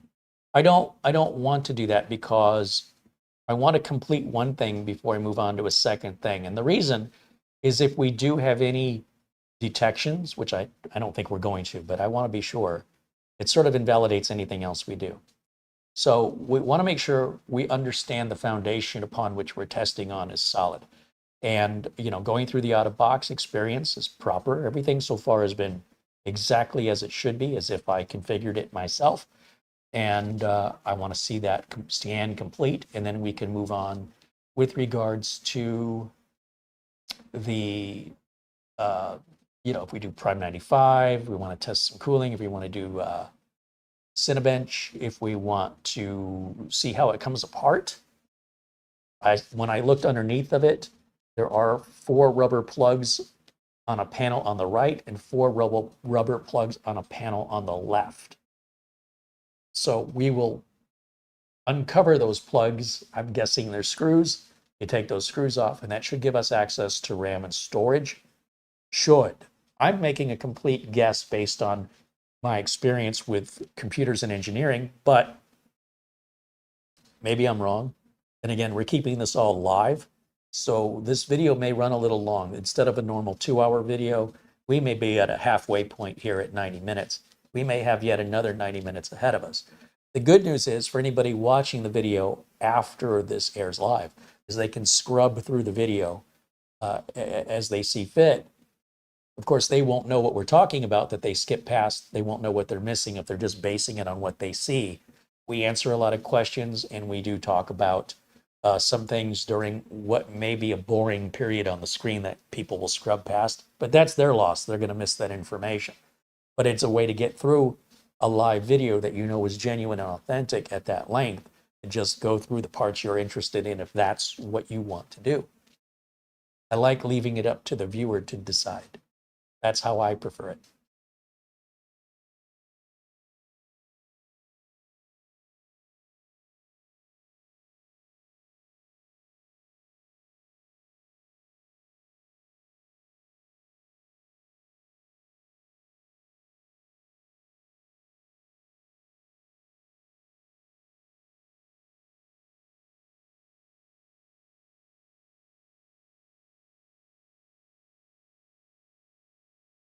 Ben wants to know if I should just do a quick scan. I already did that earlier, Ben, and quick scan came up clean. Because of some recent concerns, and specifically in regards to AceMagic, we want to be thorough. We don't want to play around with this because accusations have been thrown around, and I don't really care what anybody else says. I care about my own experience here, and I want to share that experience with you so that you don't think I'm paid off or some shill, but that I'm actually talking about an unbiased, realistic, and very real experience from which I derive my opinions. And I think when you join me on that journey, you will derive the same opinions I will. The difference is they'll be yours, right? It won't be for me to tell you what to think.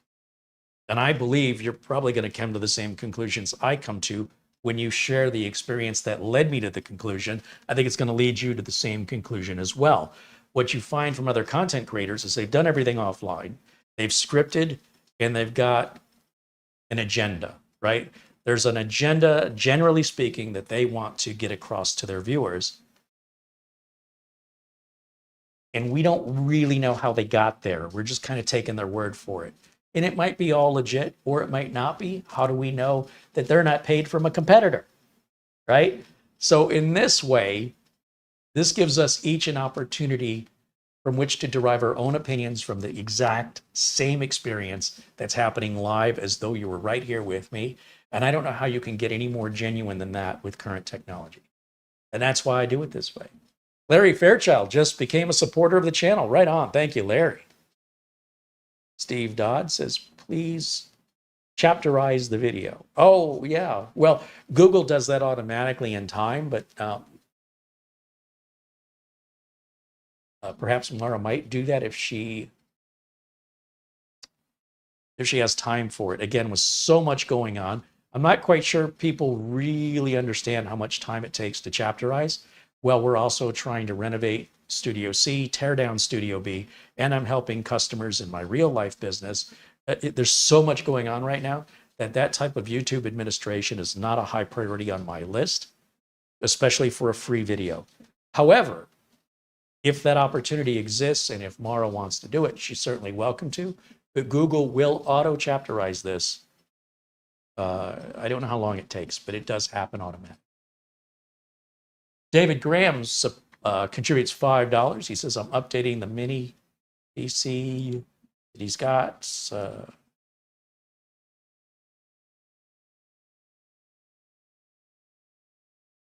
Okay. All right, now let me see how we're doing over here. Where are we at on this? Wow, it's still scanning. That blows my mind. So imagine this is a clean install of Windows 11. Is this Pro? Did we say it was Windows 11 Pro? Let's see.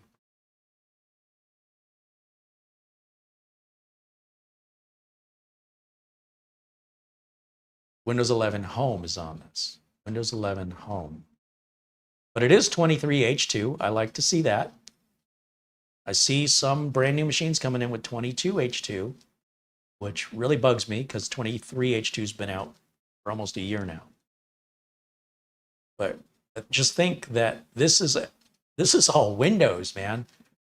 That's just Windows. So when you start throwing your own software on it, whatever it is, printer drivers, setting up your email or Microsoft Office or other third-party applications, this is only going to get bigger and take longer.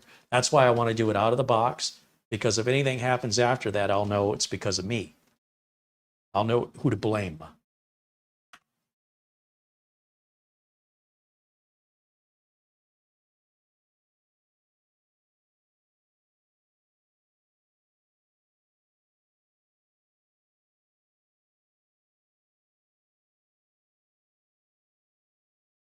Paul Garrett says the scan on my computer takes 4 minutes. That's because you're not doing a thorough scan. And when this video, sorry, I'm getting a cold Gatorade. But what I was saying is when this video is done, you can go back and see what you've missed to understand why, because that's already been discussed and explained.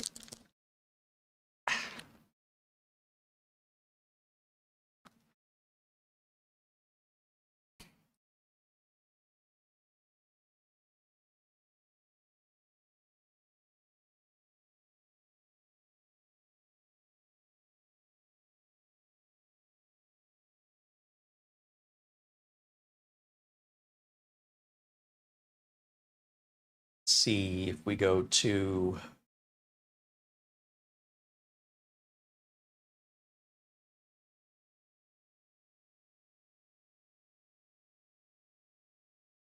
desktop.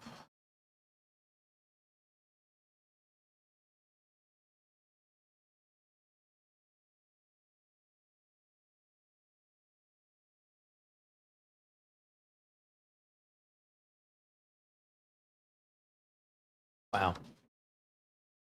Okay. Yeah, it is what it is.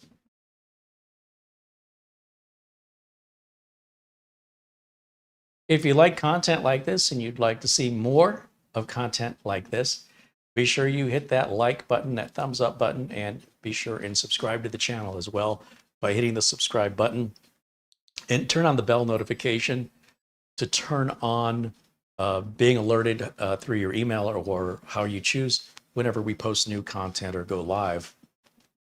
We always go live every Friday at 1 o'clock Pacific time.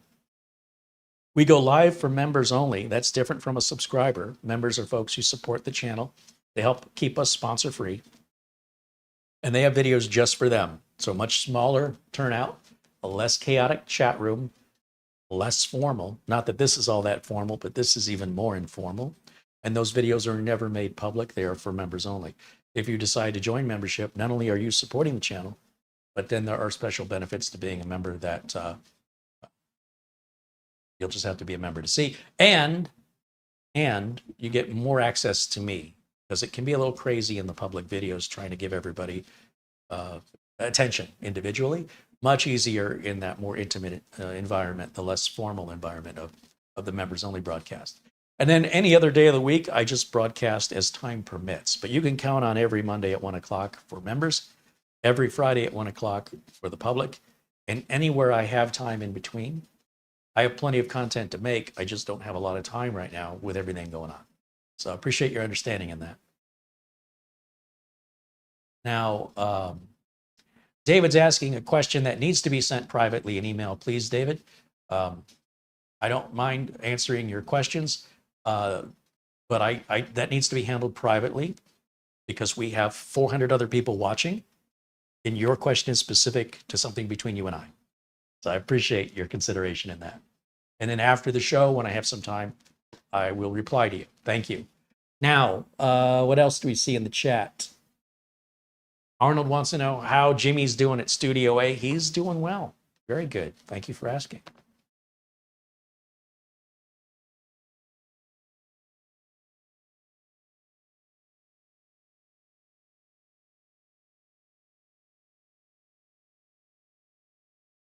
Oystein said he had about 350,000 files and it took about 40 minutes for his scan. He might have faster than a Gen 3 drive, though. That might play a role in how long this is taking the scan. Gen 4 drive could potentially double the speed of this. There's not often times you see much difference between a Gen 3, a Gen 4, or Gen 5 NVMe drive, but something like this, and you may not notice it anyway, the scan's going to take a long time regardless. But, yeah, we're still going. Wow.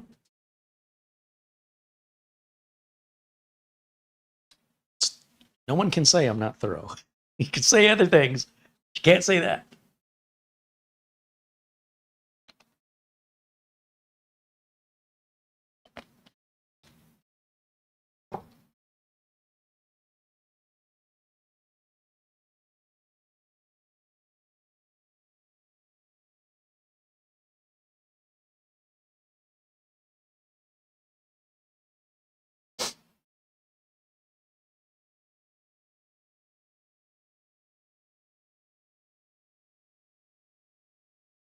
Just kind of looking at the chat here to see if I've missed any other questions. If you've asked a question that I haven't seen, feel free to ask that question again.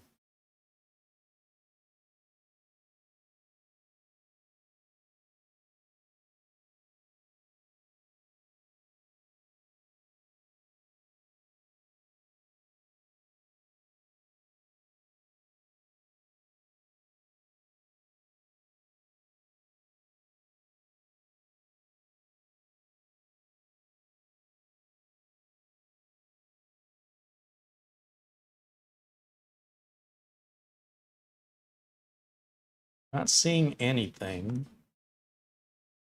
Tom Jackson says, I sent my gift card to a misspelled to showcase create. So the email address is SHOW, show, case, CASE. He's got SHO without the W. And that would explain why we haven't seen anything. SHOW, show, case, CASE, and then create, CREATA. It's close. You're one letter off.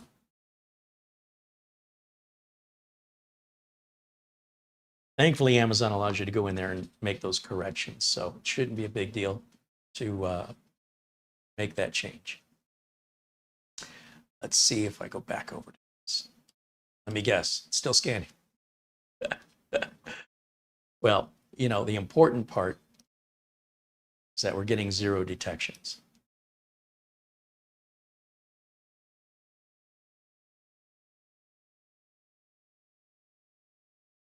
That's a lot of files on a new install, I gotta say. And it is waiting on a reboot for an automatic Windows update that is applied in the background. I'm sure that's not helping speed things up either.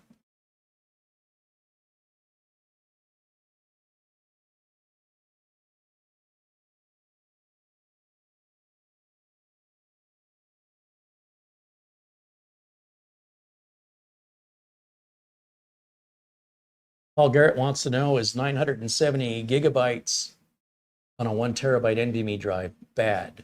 No, because the manufacturers say one gig, but Windows, when you look at the numbers, they're the same number. That 970 and the 1 terabyte, they're the same exact number. It's being calculated 2 different ways. But if we go back, for example, on any Windows computer, and we've discussed this in the past, and Theo Joe has a whole dedicated video on this. Oh, and look, our scan finished. Good timing. Good timing. So let's talk about the scan results first. Awesome. No threats were detected. View scan report. Beautiful. That's what we want to see. We scanned, how many? 304? No, 300. Hold on a second. That's too far away. 391,000 items. Wow. Yeah, so anyway, when you're looking at your drive space, there's going to be two different numbers. And I don't know why the programmers at Microsoft have done this. I think it's profoundly stupid and unnecessary. The programmers did not have to do it this way. But if we go to our C drive here, for example, and we right click and go to properties, and you can follow along on Windows 10 or 11, you might be looking at these numbers when you need to be looking at this number. This number right here is your actual capacity, okay? And when you see this number over here, you see it on the right versus on the left. These are the same number. It's being reported two different ways. One is called gigabytes and one is called gigabytes. Okay, so if you want to Google that, Wikipedia, or search on YouTube for a deep explanation of why there's two ways of calculating size, Microsoft is showing you both sizes, but they're both the same size. Yeah, if I draw the number too small on a piece of paper, or they draw the number too big on a piece of paper, it's still the number 2. It hasn't changed into a 4 because I drew it twice as big. So it's just the way they calculate it. It's the same number. Okay? Okay. With that, let's go ahead and restart this computer so we can get these updates applied. Oh, pending install. This one says it's installing still. This one is downloading. Oh, this is going to go on. Okay. Well, I'll tell you what. Let's just let that do what it's doing. And while it's doing that, let me grab my utilities USB stick here.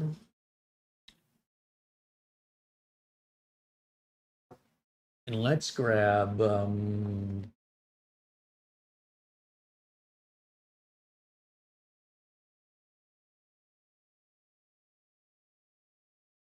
what do I want? Grab CPU Z and a bench. Whoops.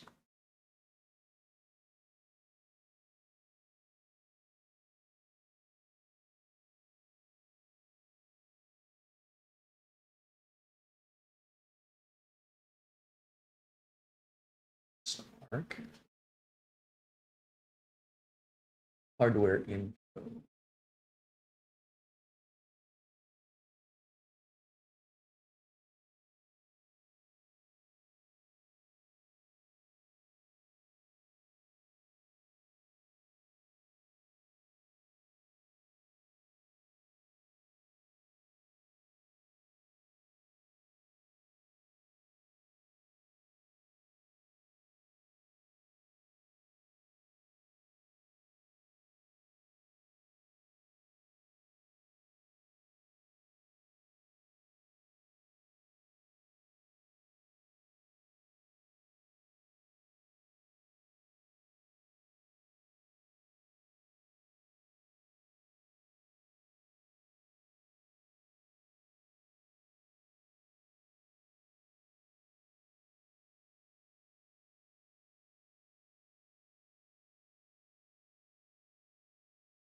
All right. So, to do first.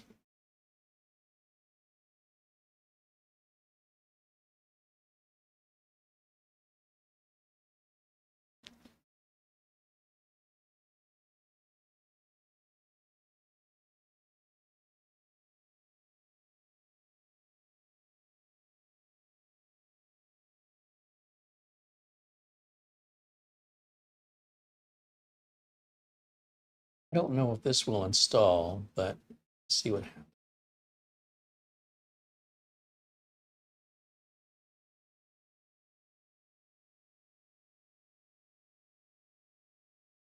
Should be that flash drive. Be able to eject that. I think I've got everything I need off of there.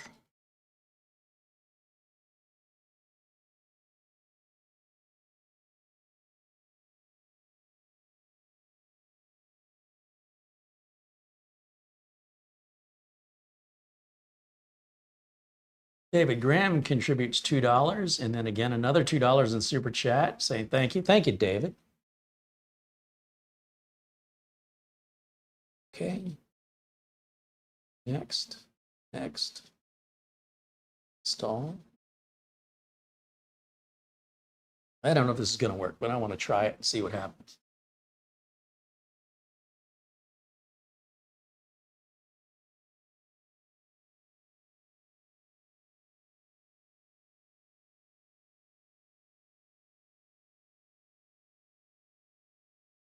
It's a pretty big demo, so it does take a minute to expand and install. Again, everything's live and in real time, so you would probably experience something very similar, if not slower, on your PC, depending on how yours is figured, how old it is, or how it's equipped.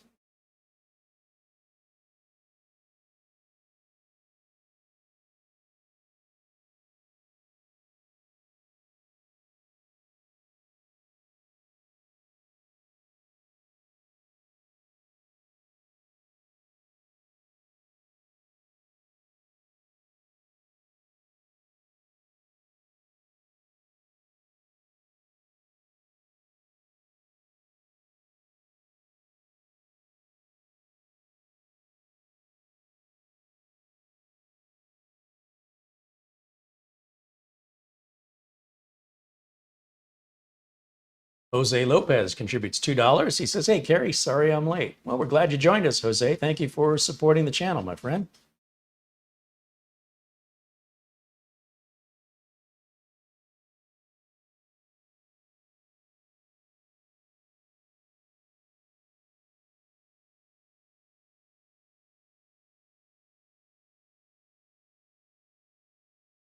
Tom Jackson said he corrected the email address and resent the gift card. Right on. Thank you, Tom. We will wait for Mara to confirm that comes in. It can take about 10 minutes. Certainly appreciate your support and your patience.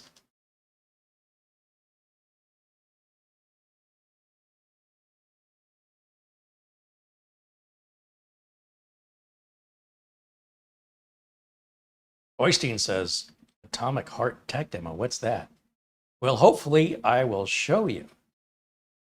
It's a big demo, so size-wise. It's not a long demo. It's just pretty fancy. And I recall I had an issue running it the last time I tried to run it, but I cannot remember why. So I hope I'm not just doing this for nothing. Peter again with a €1 contribution. Thank you, Peter, joining us from Amsterdam, Netherlands.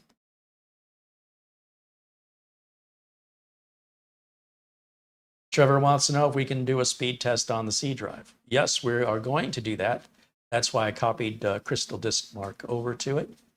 But one thing at a time, we will get there.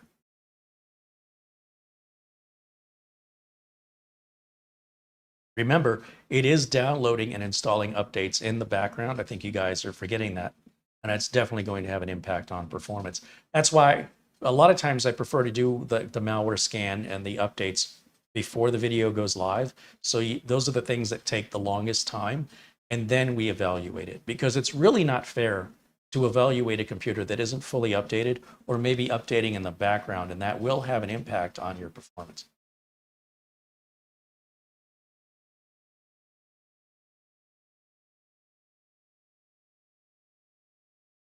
The current, just because I seem to recall this being an issue. I remember having a problem with this demo, and I just can't remember what it was. And there was a fix for it, and I, again, just can't remember. So we're going to move over to the next one.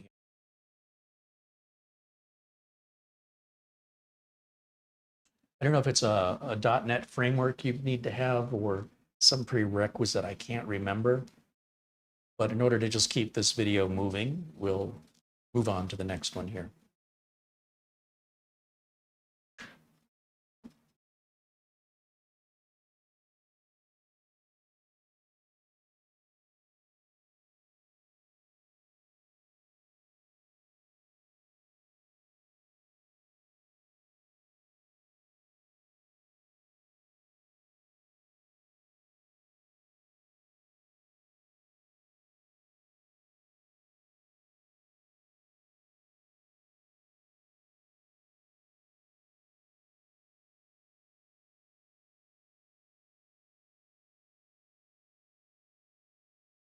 Peter says Utrecht, the Netherlands. Is it Utrecht? What? Utrecht. Utrecht? I'm not sure. Nowhere I've ever heard of, but sounds like a great place to visit.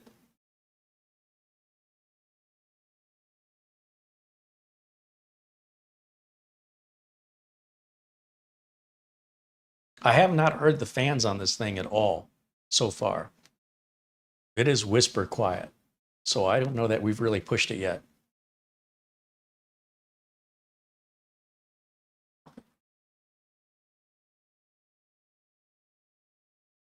And again, we are still downloading and installing updates in the background. I think that's important to remember.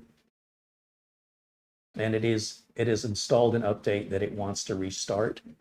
And pending that restart, we may not be seeing real performance, or rather our performance could be impacted negatively as a result of not restarting it. So just bear that in mind as we run this test in 1080 just to see what it looks like. And while it continues to download more updates in the background.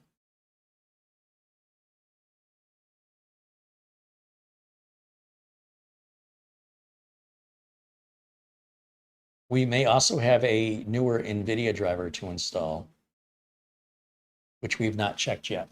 So bear that in mind as well.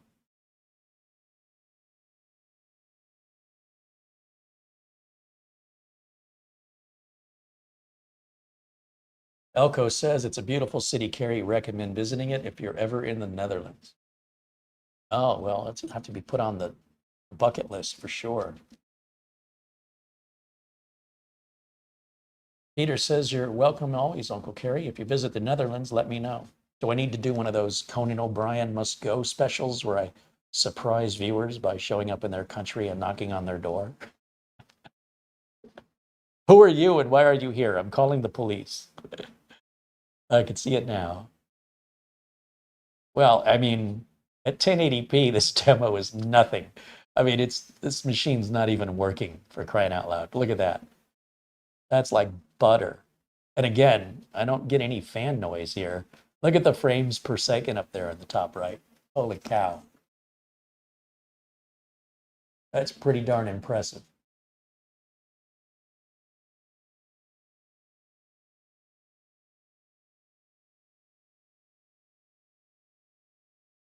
I mean, we're on a mobile GPU platform here. And granted, this isn't the latest and greatest graphics test, because those will generally bring any graphics card to its knees. But then if we use a newer graphics test, what do we compare it to? So you can see how this technology just continues to evolve. I am feeling some heat coming out of the sides, but I'm not hearing anything really. Oh, I can barely hear the fans now. They've cranked up just a little tiny bit. I guess it's starting to work. Look at that. Look at that.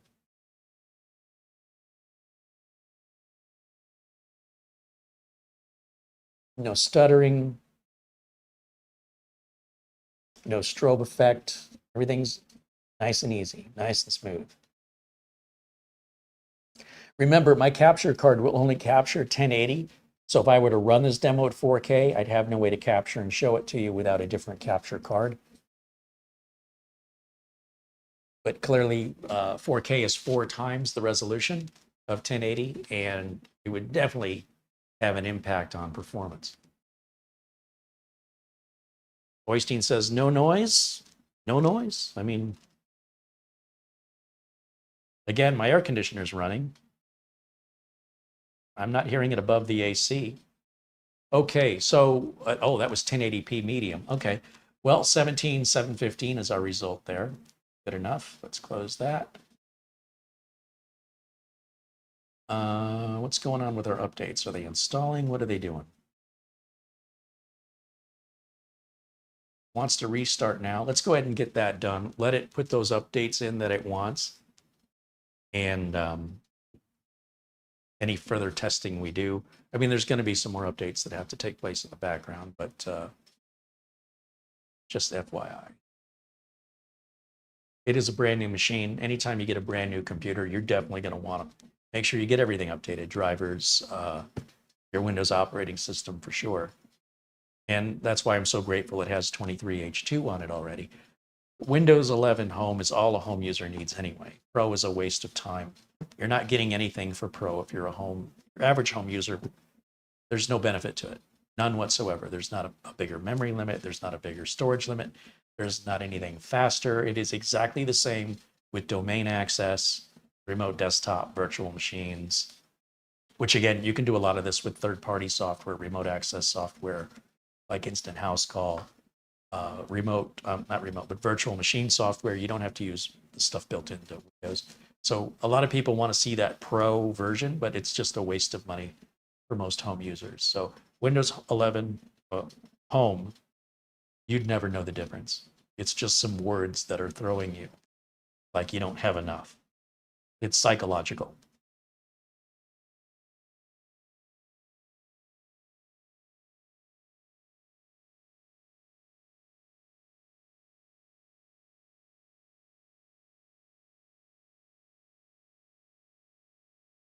Now, we rebooted. Let's see.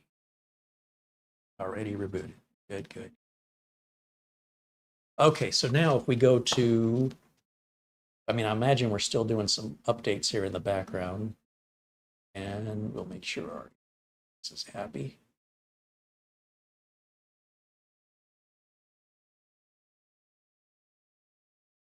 My attitude on this right now is not important, but it might be in the future. But for now, I just dismiss it. But we'll see how threats change online in the coming months.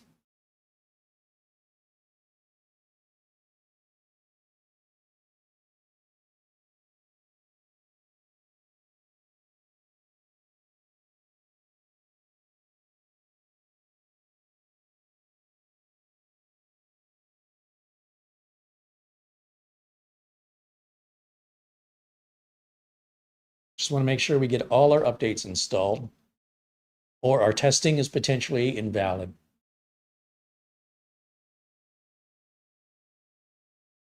Now, keeping in mind, it's doing this in the background, which isn't really fair when we're running a disk benchmark.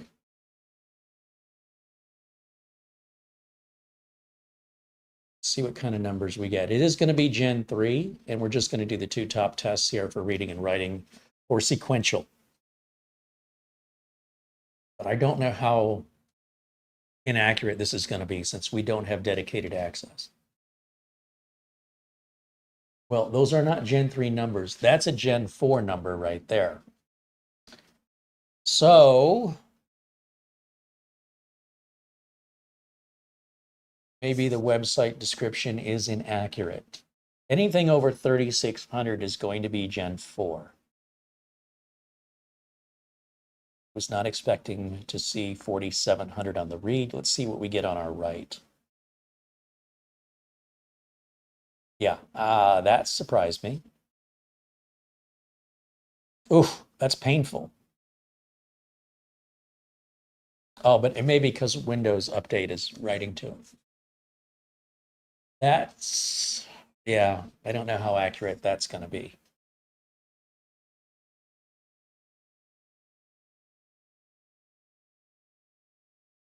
Oystein wants to know if it can be heat issues. That's possible. That's not what I think it is, but it's possible. Your write speed will typically be a bit less than your read speed by 500 or even 1,000. It's not normally half, but we are writing to the drive with Windows Update in the background, which could be which is a factor. I just don't know how big of a factor, and that's why these tests are sort of invalid if you don't have dedicated, isolated use of the drive.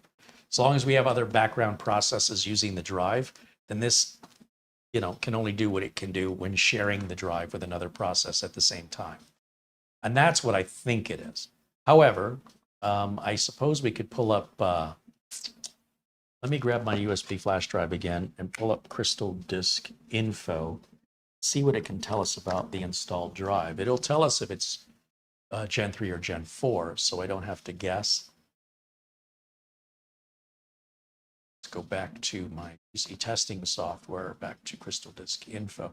I was debating whether or not to copy that over, and I thought, why would I need that?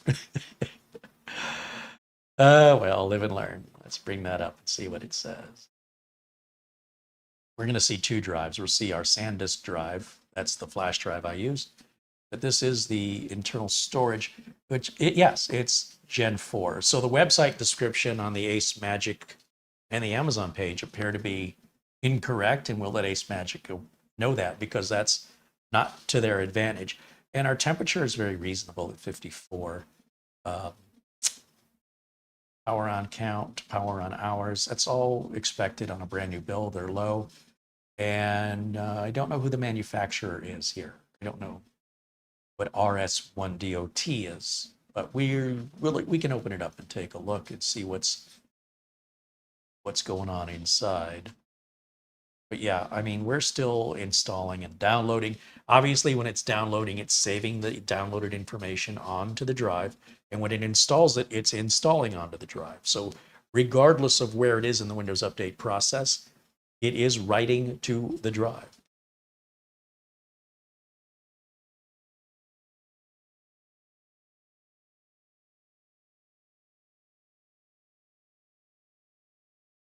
Easy Otter says, thank you, Carrie, for taking time out of your move to show us this computer.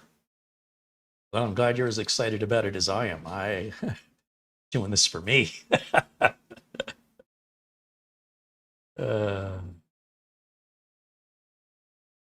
Peter said he'd found that Windows 7 Pro worked better with me in Windows 7.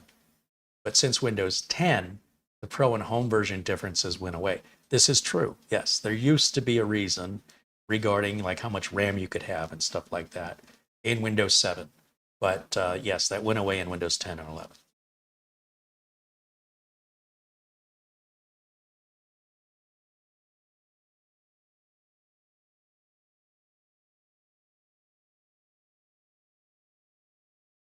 Mara says, just caught this computer tower provides dual M.2 NVMe SATA slots, which can be upgraded to a max 4 terabyte. I wonder if that's accurate. We'll find out.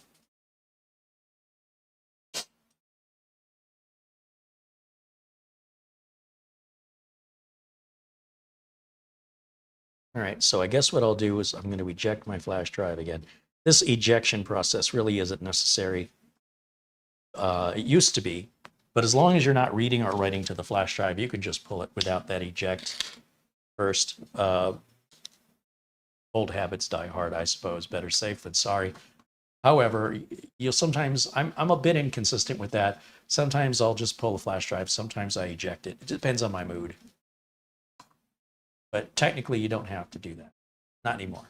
Let's go ahead and shut this down because I want to open it up. I'm now curious what's going on inside. And then we'll bring it back up with Cinebench as well as, wow, that was a fast shutdown, as well as other testing that you guys request that I can perform. I'm happy to do.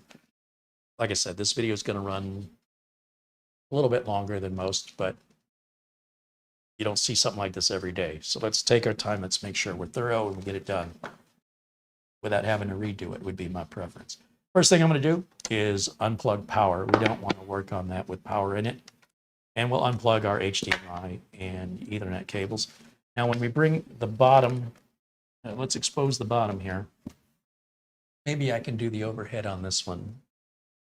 Give me a minute because it shares the same input cable to the capture card as the handheld close-up camera. So it does require me to do a little management here of cabling, and I better provide power to it because I'll bet its battery is dead from sitting here. It's something that disappoints me with the Sony cameras.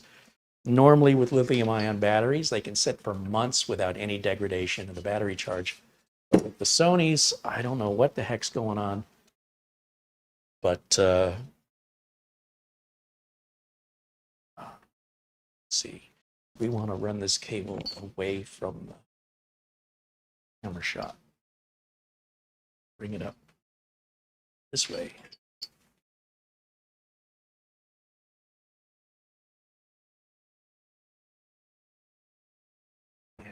Same thing here with USB power.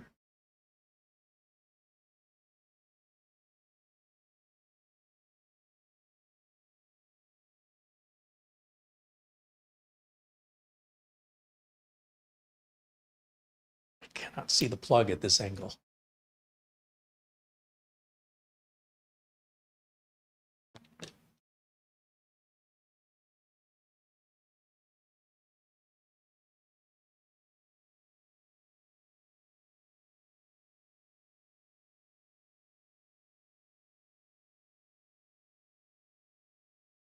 See that? Show you how all the tricks are done. How the magic happens.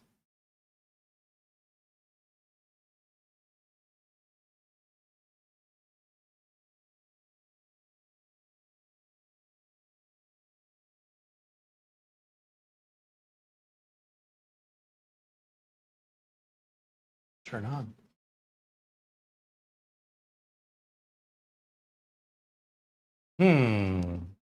It's possible my battery is so dead it won't even turn on. I might need to let it. Wow, that's pretty bad. I've never seen it not turn on before. So let's keep moving forward and let that charge for a couple minutes, and we'll come back and check it. Let's get it out of the shot.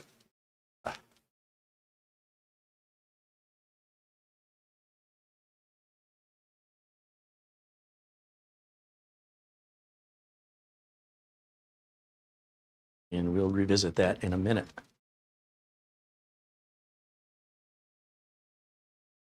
Yeah, that's exactly what it was. That battery was so low, it wouldn't even turn on until it had a little bit of a charge on it. Let's see if I can adjust this and make this work. Bear with me for a second. It's going to need to be framed in.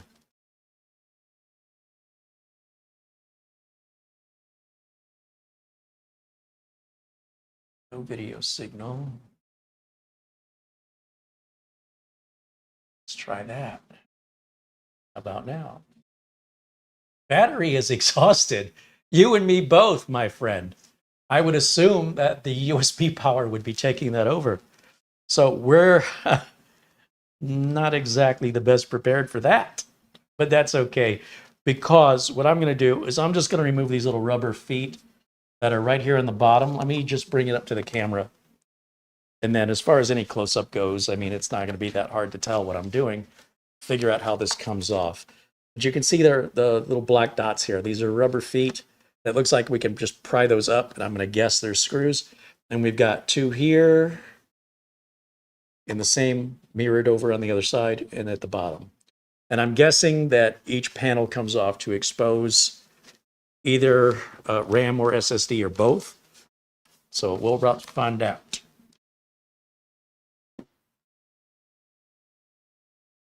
Now, when it comes to pulling these up, they're kind of recessed a little bit. So probably like a little pointy object. I have these little probes or dental picks that might be just the thing for the, oh yeah, it just comes right off. Beautiful.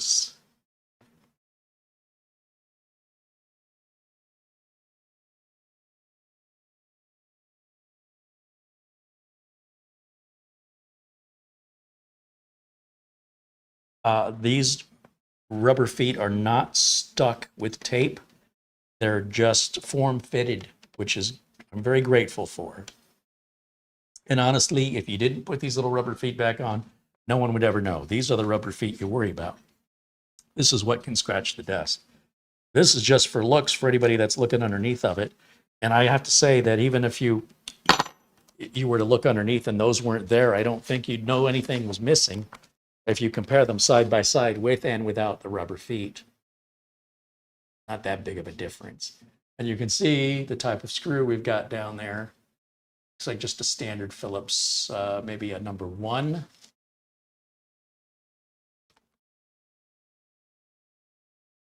You know, the stand works the other way to hold it up while you're working on it. That's kind of nice.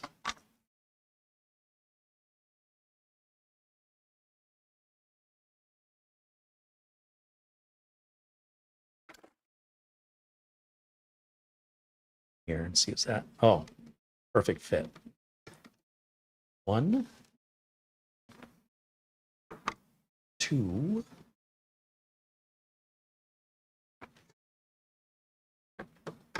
3,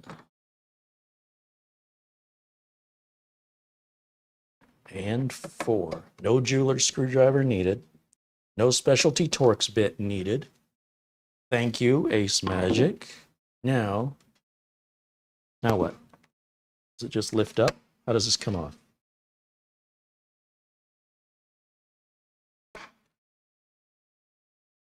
Something is holding it.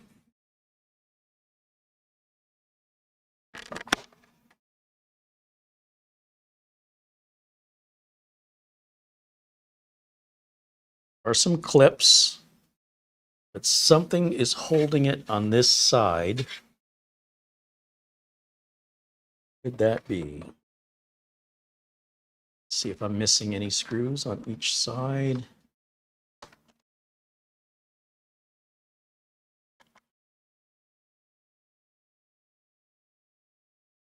Something right in here somewhere. Now, it may just be a plastic clip. I don't want to break it, so I'm being extra cautious. I'm going off of instinct and logic without any sort of instruction.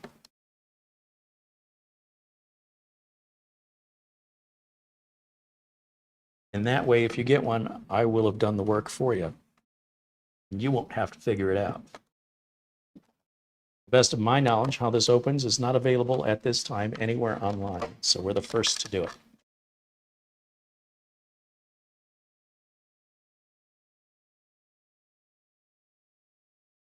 My concern is there's another screw, and there is a screw right in behind this plastic.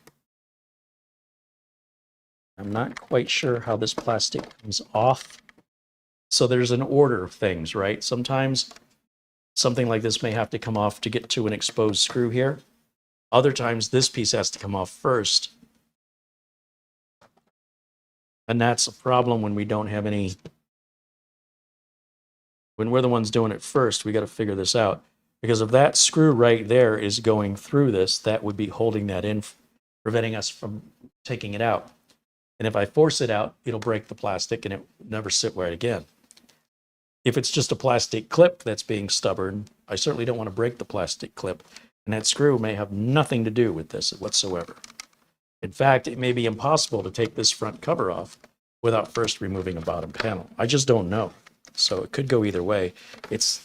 I was hoping with those 4 screws removed, this would just pop off.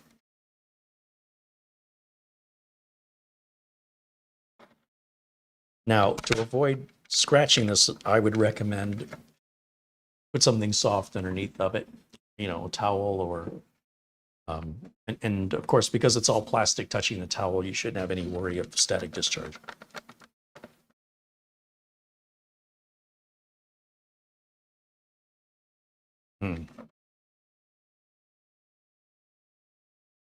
Makes me nervous. Can you tell?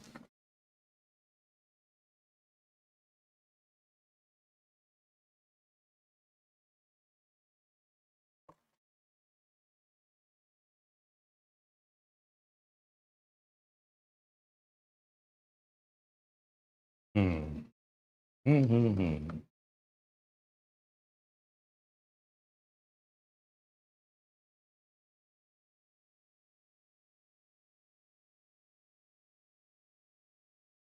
I think we are going to go ahead and remove the other side. Since everything's mirrored on the other side, I want to see if the other side is as stubborn. Knowing me, first side I pick is the difficult one. There is, however, a visible screw behind that panel on the front, driving in equally on both sides, which could be holding this in. I just don't know.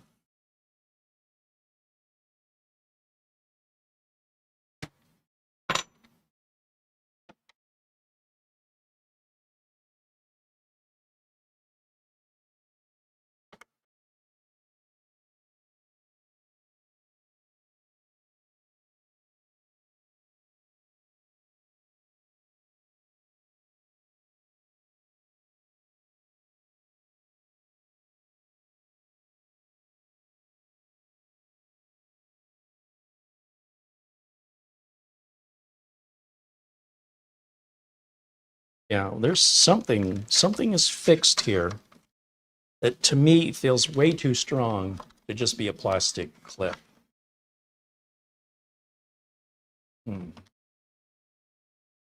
I just can't see where it's hidden. There are no other screws that I see anywhere on here.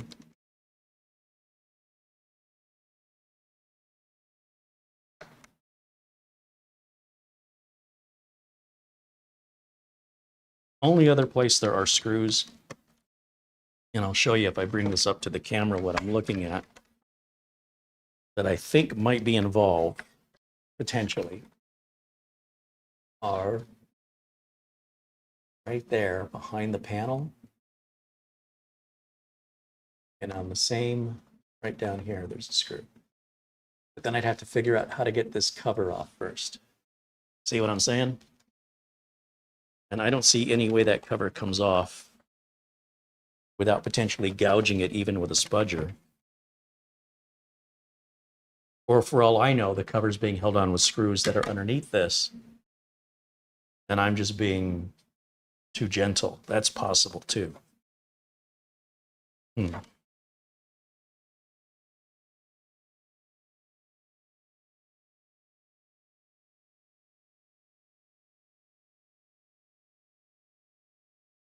But the ease with which this side comes up is pretty obvious. And then it gets stuck, like something is really holding on to it.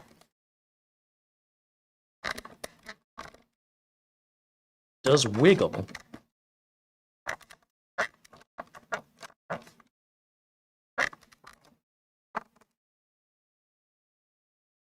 And I don't see any screws holding it down on this side. So if it were just a screw on this side would pop up okay, and this side wouldn't.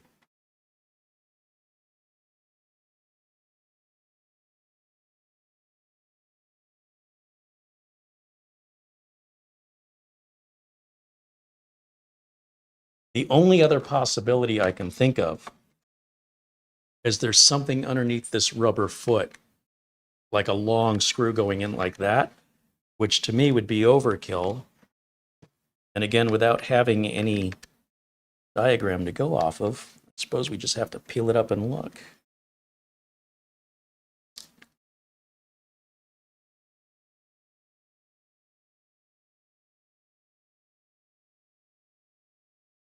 Oh, I'm already... So one of the reasons I don't like peeling up the rubber feet is sometimes the double-sided sticky tape sticks. Oh, hello. We do have a screw on the... Coming from the back of it, there is a screw right through here. Would you look at that?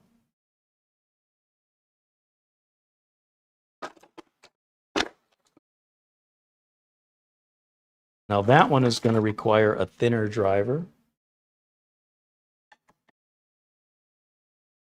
Hold on a minute. Wrong place, Carrie. There it goes. Wow. Wow. That's going all the way.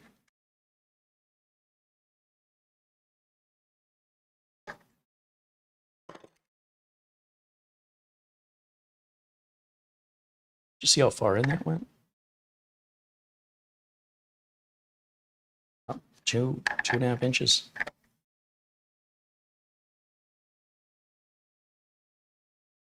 So my question is, why is there not the same thing on the other side?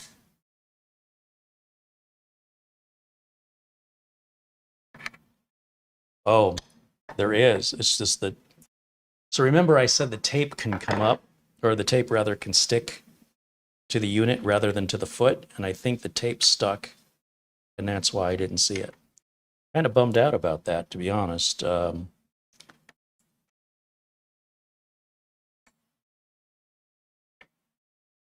There it is. There it is. Right there. Glad I didn't use a lot of force taking it off. Woo! Okay. What are we doing now? Did I get them all the way unscrewed? See, this screwdriver is not magnetized. I really should be using a better driver for this. Or maybe I could just magnetize this one.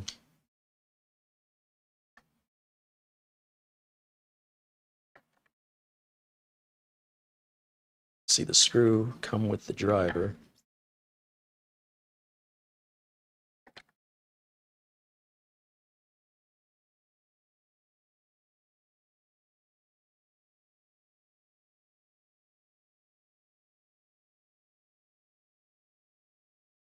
These screws aren't coming out.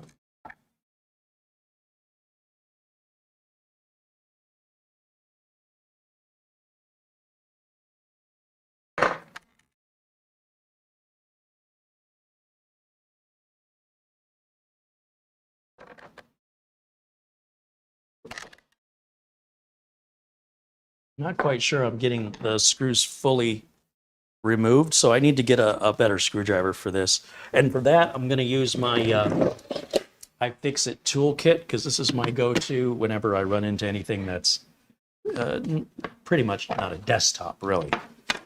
So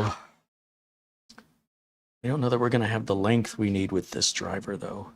I don't think that's going to work. Pretty sure we're not going to be able to get down. No, I don't know. Let's see.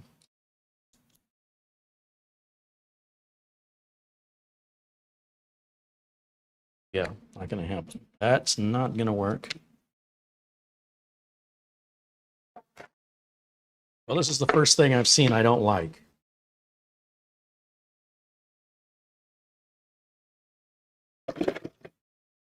Let's see if we have any luck with a precision driver set.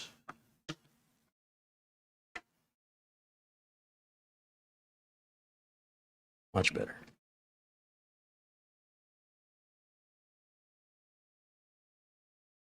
And the screw came out with it. Good. Now I know it's out. Let's do the same thing on the other side. It's the same size screw. There's nothing different about it, so it's just in there pretty deeply.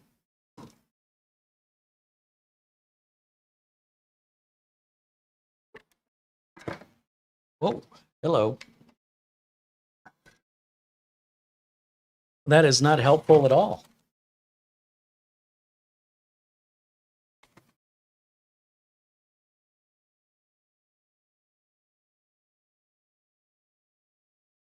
Now we do have two more screws here and here.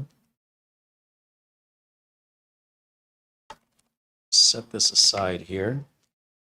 What are you guys saying in the chat? Lawn Dog has what appears to be a page for us from AceMagic in Germany. I don't see how this page helps us take it apart. Am I missing something?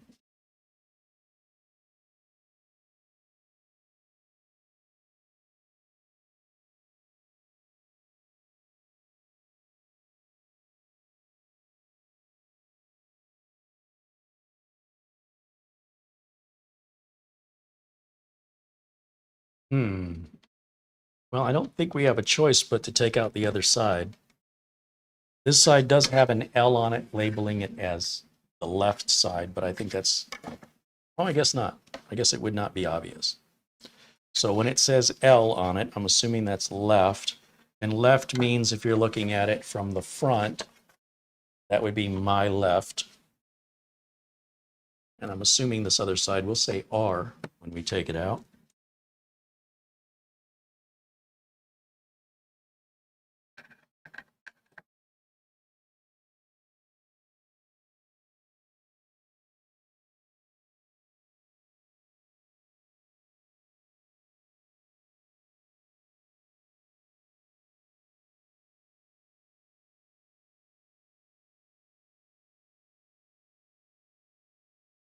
Same thing here where the rubber foot is sticking to the unit. So I have to punch through that to get. I know there's a hole underneath that's covering.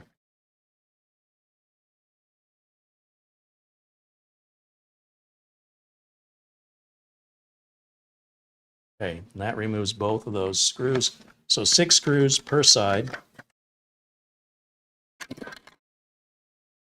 And yes, this has an R on the bottom of it. Oops, I think I just dropped a screw. That's what the underside looks like so far. And if we take a look at the underside of this, you can see we have a couple of screws holding this whole back panel on here and here and here, etc.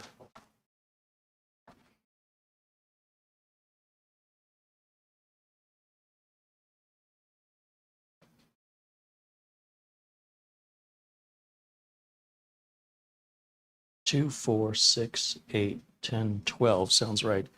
So what did I hear when I set this down? I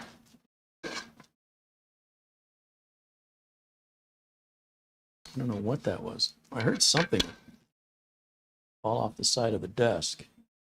What that was. All right, moving on.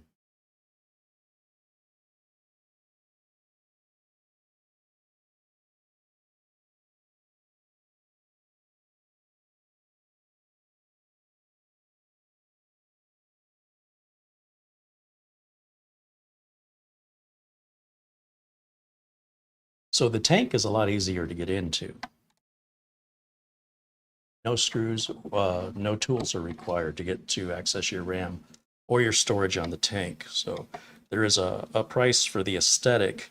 Now, I don't know that these screws are any different than the other ones, but you see I'm making two separate piles just to put them in the same place.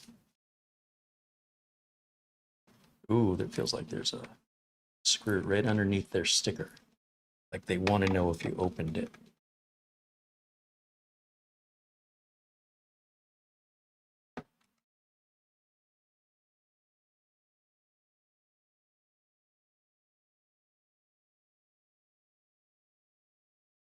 What I do is I push down on the stickers and I feel if there's a hole underneath, and there's a hole right underneath that.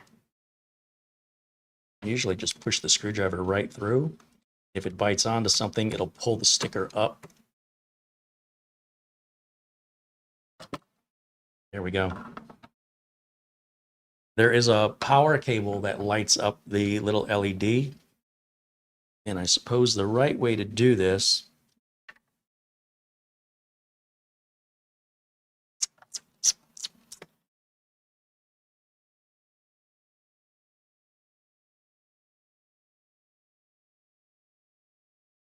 see if I can get that overhead camera running now that it's had some time to charge up.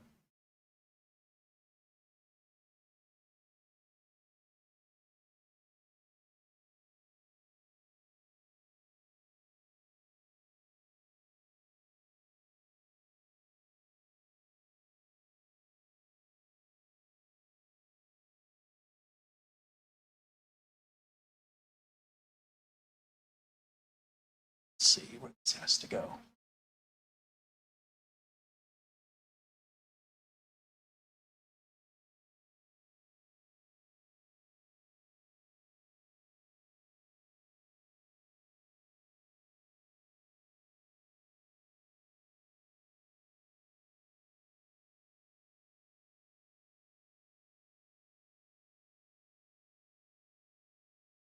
Something like that. So when I lift this up, there is a power cable right underneath here that comes out.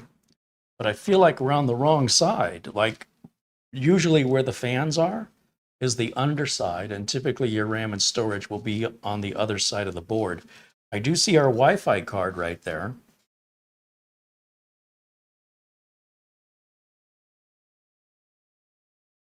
Trying to get a glimpse underneath. I think I am going at this backwards.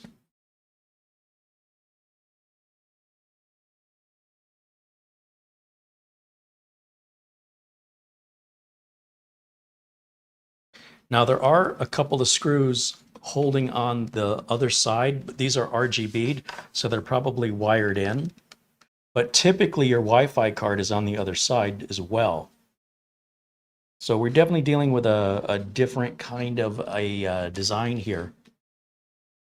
I am hesitant to remove these fans because I don't want to break the seal that they have for the thermal compound that they're using, and could have a negative impact on the cooling performance.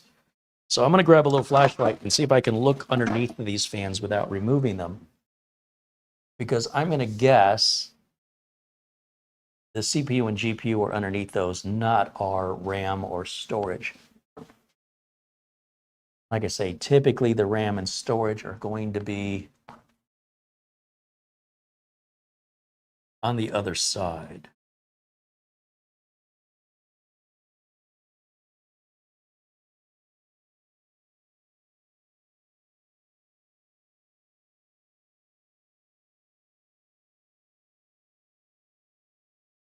And I don't see any user serviceable areas from the other side. In other words, if we were to take these other wings off, they go across the whole front here. So I'm suspecting there's something holding them down, not just here, but also maybe somewhere around this area, which would be under. Not quite sure how we'd access that.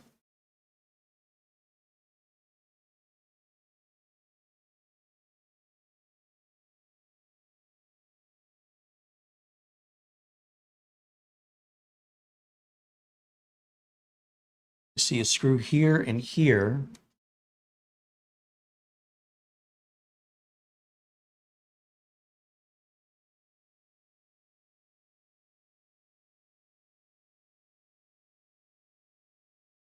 Which looks like you could lift the whole board out to get to the other side.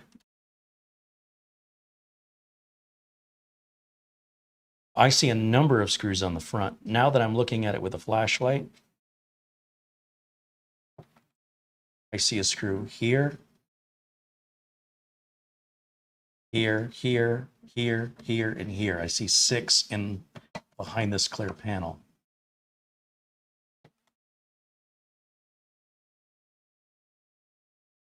One, two, three on this side, same on the other. You can see where it clips in here and here. But that looks like all that's going to do is affect our front panel. That does not look like it's, those screws would not, I can't imagine a circumstance where you would need to take those out.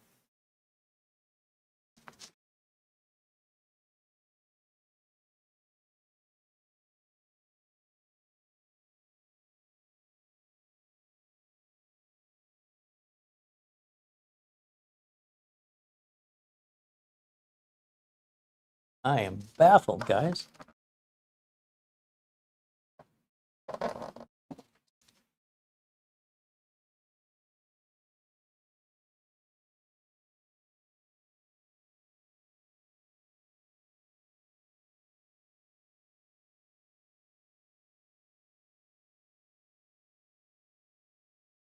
I can see the CMOS battery is underneath the Wi-Fi card, but I don't see RAM or storage. I think they're on the other side. And the only way I can tell to get to the other side is to remove the 2 screws holding down the circuit board and the 2 screws on this bracket that's keeping this heatsink seated here. And when you take this out, you got to remember you've got a ribbon cable, connecting this front panel, but you've got all your ports on the back also. And that just is quite intimidating to me, quite honestly. It doesn't seem that I'm doing this correctly. I hope I'm not doing it correctly, because that seems awfully difficult to upgrade.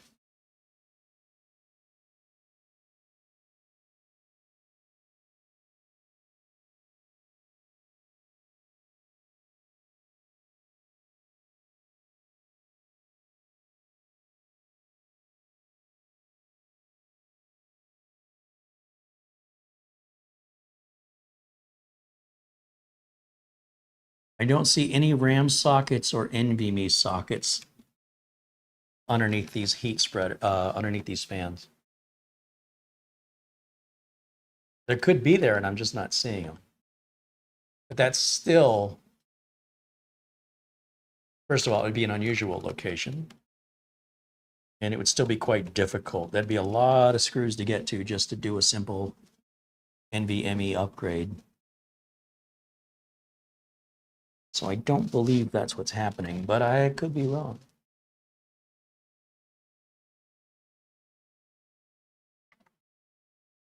Well, I'm about as comfortable as I'm going to get taking this apart. I don't want to go any further without some documentation. I don't want to break anything, and I think there's got to be an easier way than this. I'm not seeing it. So yeah, this may have to be a part 2 when I hear back from perhaps AceMagic, or someone else will make a video. Because I don't know how you get to the RAM or storage. It claims to be upgradable. I'm not sure how. This would be far more difficult the way I'm doing it. And I have to believe there's an easier way than this. So, interesting nonetheless, just to get a little sneak peek what's going on there. These cables are awfully short.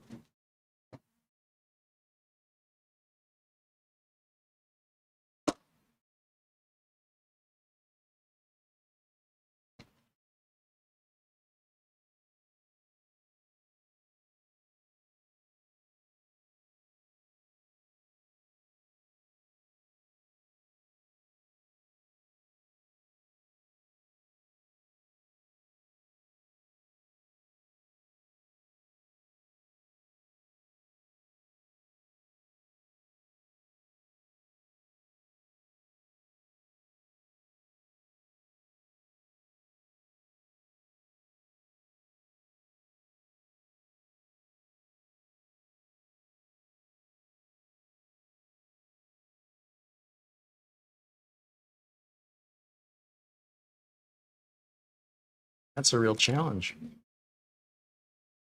I know you're not seeing much here. I think we're going to go back to camera 1 because I am trying to figure out which direction this cable goes back on. Very tiny.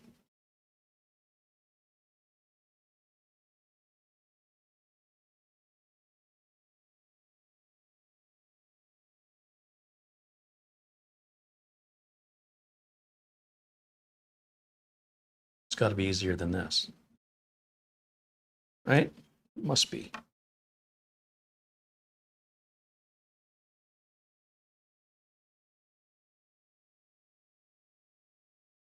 So part of the problem is I might need to get more magnification since we're dealing with really teeny tiny connectors in a very tight spot with a very short cable.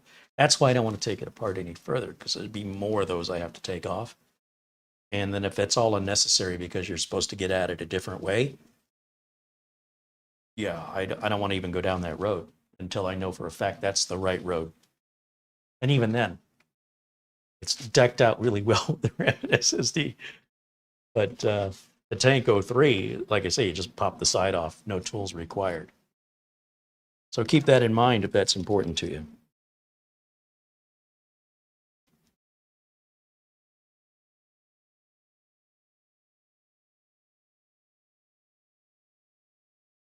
That's back on.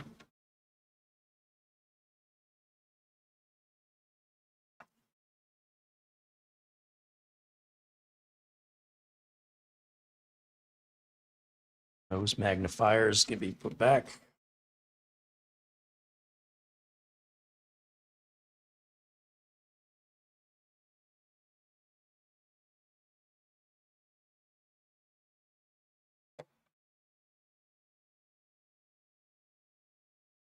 Phew. Getting a little nervous.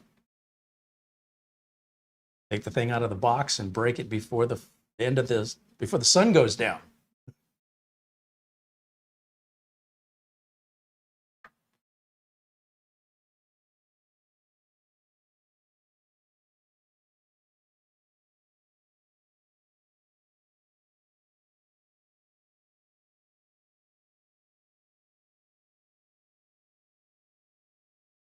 You don't want to tighten these too much. You know, you don't want to crack the plastic.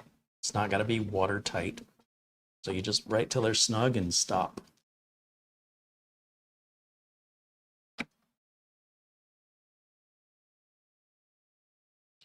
But for the record, and just so we're clear, there was a screw underneath the sticker, right there where the hole is. And that's the only one in the middle. The others are exposed and easy to see.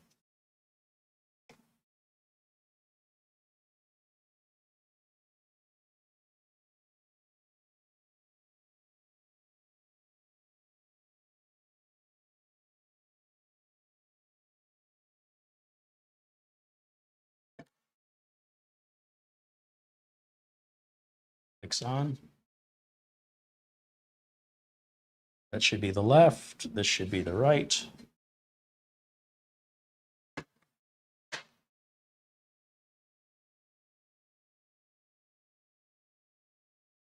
So there's a little bow here, which I think maybe when I took it off, I broke a little clip. And it may have been what I heard bounce off the desk. The screws will secure that down. And then, of course, the pressure on the feet will keep it down as well. Just be careful with that. Anytime you deal with laptops or anything that uses clips, they're very easy to break. And the older the unit gets, the more brittle those plastic clips become. And it's part of what makes me a little bit of a nervous Nelly, especially on a customer's machine or on a brand new machine that I'm evaluating. I don't intend to break it, especially when I'm figuring everything out on my own without any guide, which is typically every day in the world for me. With customer machines that roll in, you rarely see the same thing twice.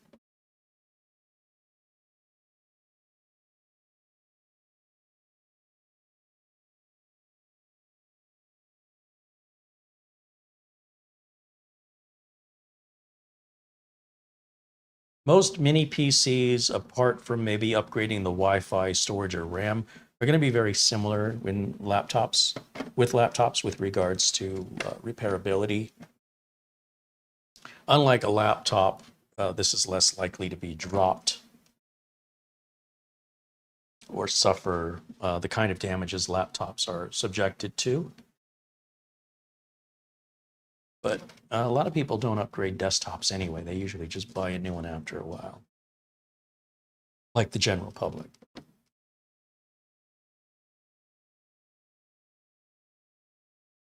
Two, three, four, 1, 2, 3, 4. Okay, well, it looks like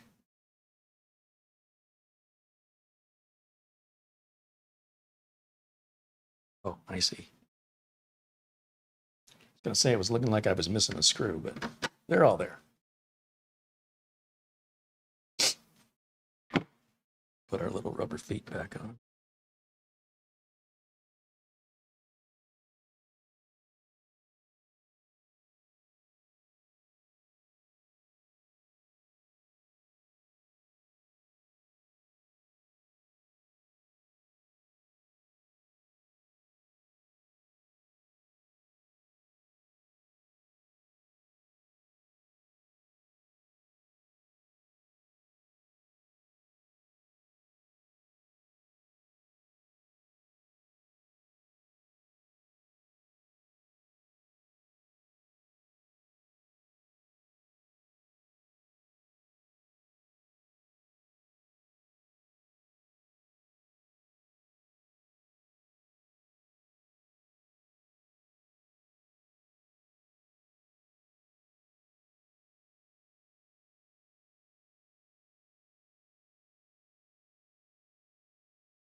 Some of these look angled. So it looks like the angled ones just a little bit different to go here onto the sides if you want it to be completely flush. And you can tell because this one's not lining up correctly. I didn't notice that when I took them off. But yeah, there's a little angle to these feet that go on this angled side.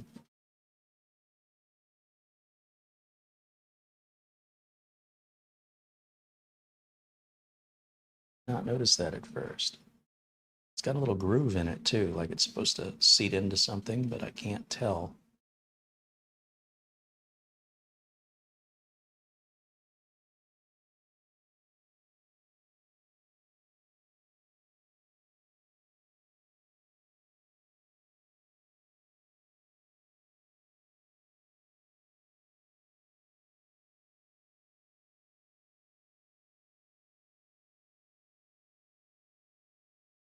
Get it figured out.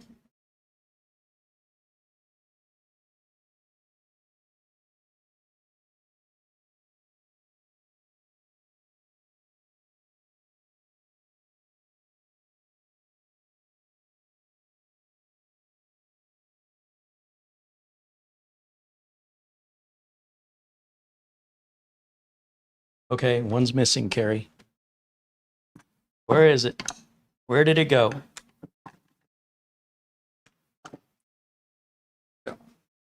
Maybe that's what I heard fall off the desk.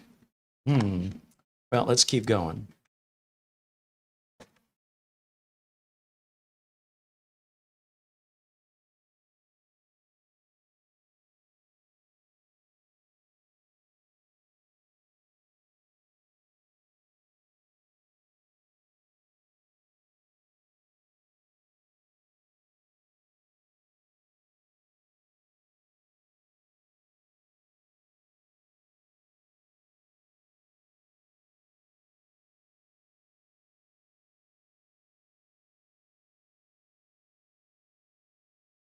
Is he left-handed or right-handed?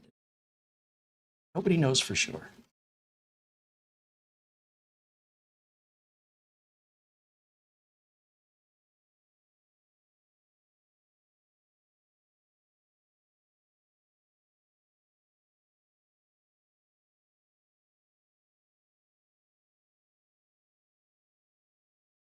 Stealth mode says one of the rubber plugs was missing right out of the box. You caught it on cam. Oh, did I? Okay. Well, that'll save me some time looking. I don't know how important those are, honestly. Not too worried about it.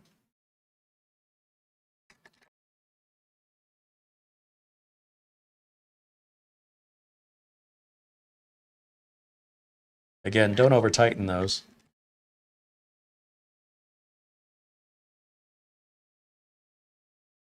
Done with my little pick, so it's got a little protector so you don't poke yourself with it. We'll put that back on.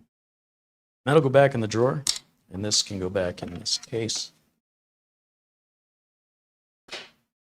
Two drivers can go back.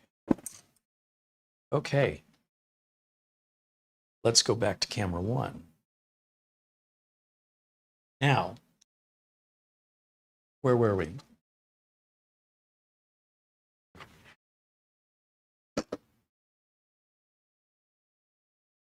Oh, I found a rubber foot on the floor. I think I found it.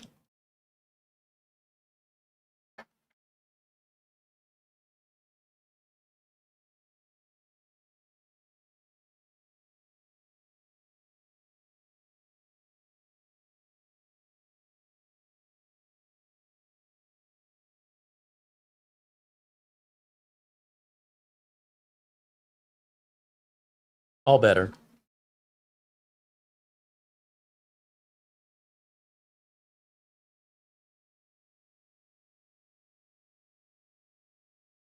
Find out you just push something down and the top pops off. Just checking. You never know. No idea. All right, let's make sure we didn't break it. Sure we didn't break it.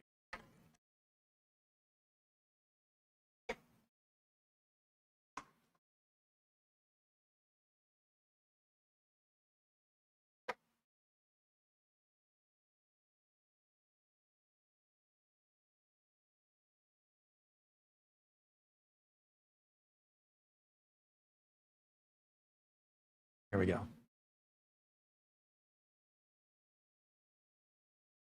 Ooh, that's a fast boot up if I ever saw one.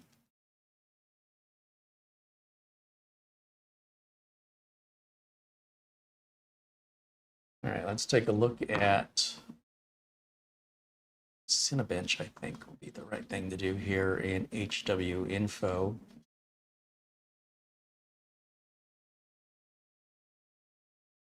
Again, it's going to be automatically grabbing those missing Windows updates in the background, and we really should allow that to complete.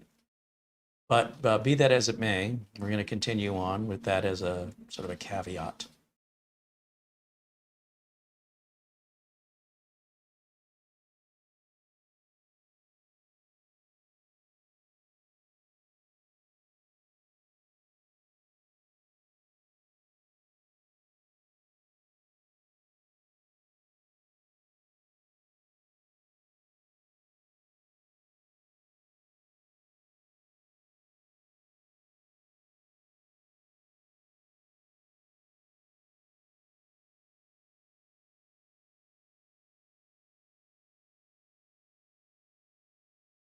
Also listening for any fan noise.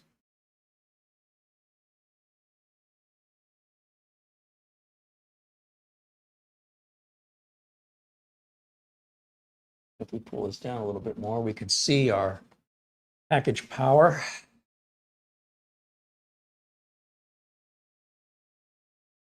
CPU clock. Our PL1 and our PL2. Current temps, our lowest and our highest temps so far.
I'm just scrolling through the chat, seeing what I've been missing while I've been having my attention there on the technical side of things.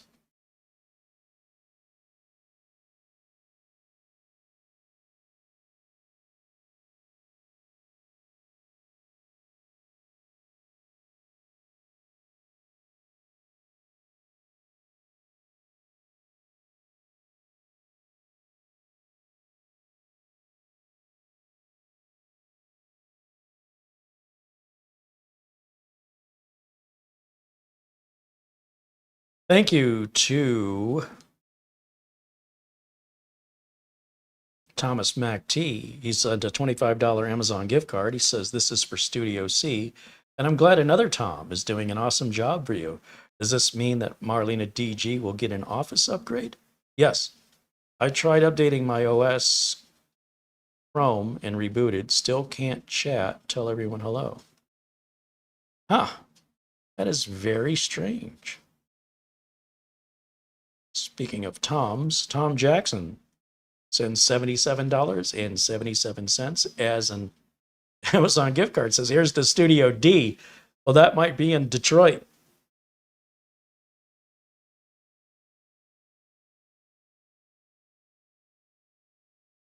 Actually, no, if I go back to Michigan, or when, likely in the Grand Rapids, Studio G, GR.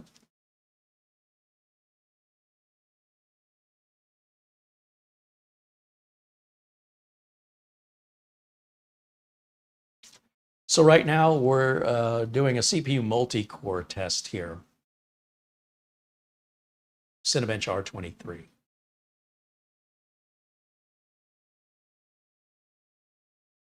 Mara says, Thomas MacT got chat working. Right on.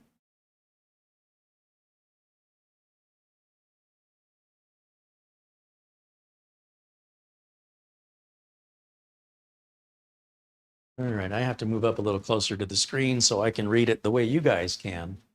Oh, wow, we only hit 70? That's nothing. Usually, if we're going to hit a high temp, we'll hit it in the first 60 seconds. Oh, no, wait a minute. It says core thermal throttling, yes. It may be throttling at 70. That may be set in a BIOS. Interesting. Interesting. Okay. That explains it. The 70 seems awfully low. Well, now, wait a minute. I see 71 now. And we shouldn't throttle until 100 degrees Celsius. So I see our core distance to our throttle junction max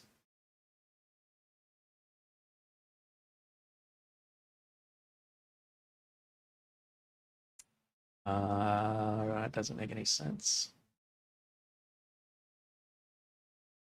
CPU packages hit 75 degrees Celsius. So maybe not a 70-degree setting in the BIOS. I'm curious about the whole core thermal throttling saying yes.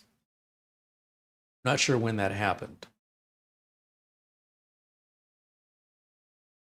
But as long as it's not crashing or overheating, I don't mind that.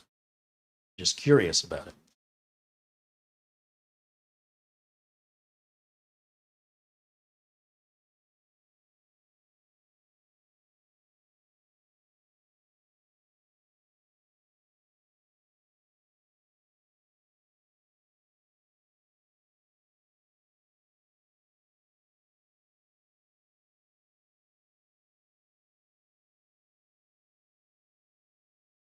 Each of these tests take about 10 minutes to run when we do the R23 benchmarking. And of course, benchmarking is time consuming.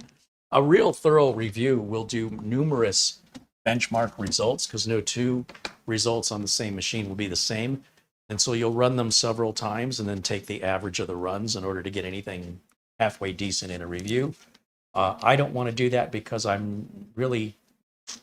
don't care to that level. I just want to get sort of a ballpark idea of where we're at, and that's close enough for me.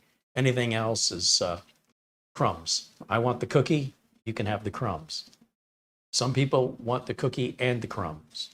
They'll lick their finger and rub it along the bottom of the cookie package and get every last drop. I'm not that guy. So I also don't have that kind of time.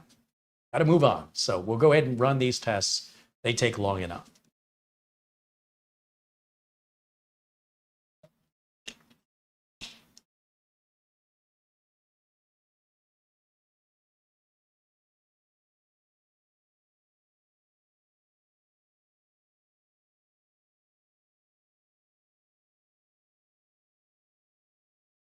Oh, I feel some heat coming out of the back of this thing. It's clearly working. And because the back is facing me and I'm right up against the desk, I'm feeling the heat hit me around my belly. I'm like, what is that?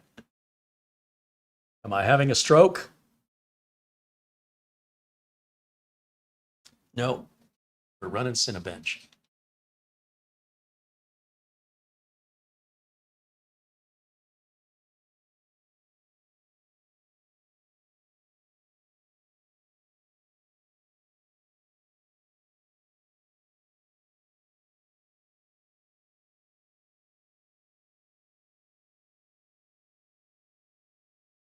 So Mara has sent me a photo that shows the M.2 and the RAM underneath the top wings, which is where I suspected they were. I just have no idea how to get to them because the picture does show the power button in the middle, but it must be an easier way to get to these.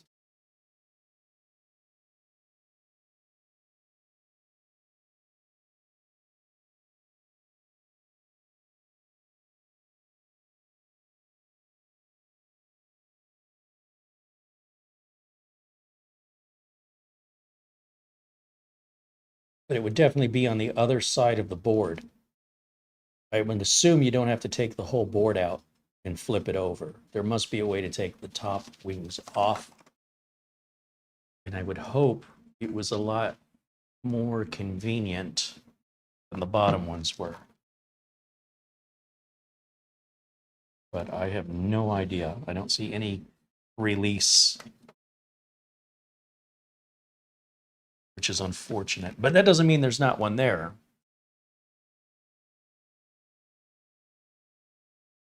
I'm just not seeing it.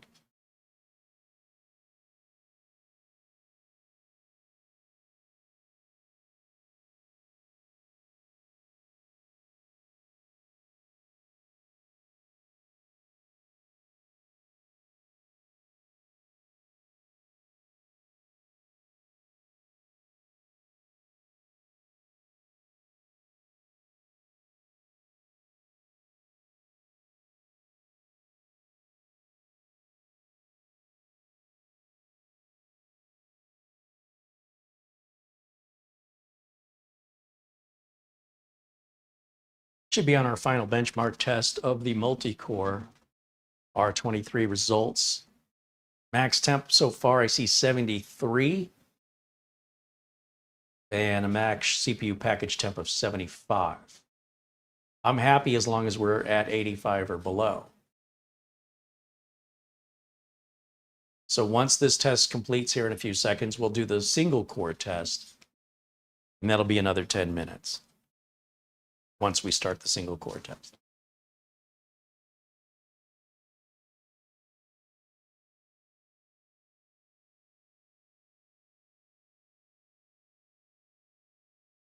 Okay, that's our results on multi-core, and let's do our single core.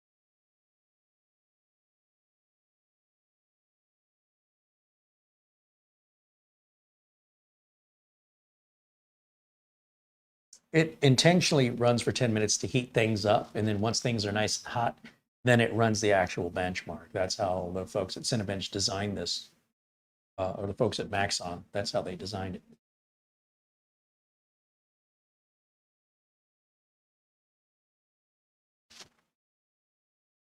And you think the multi-core test would be more intense, but the single core test is usually the one that'll push it hardest.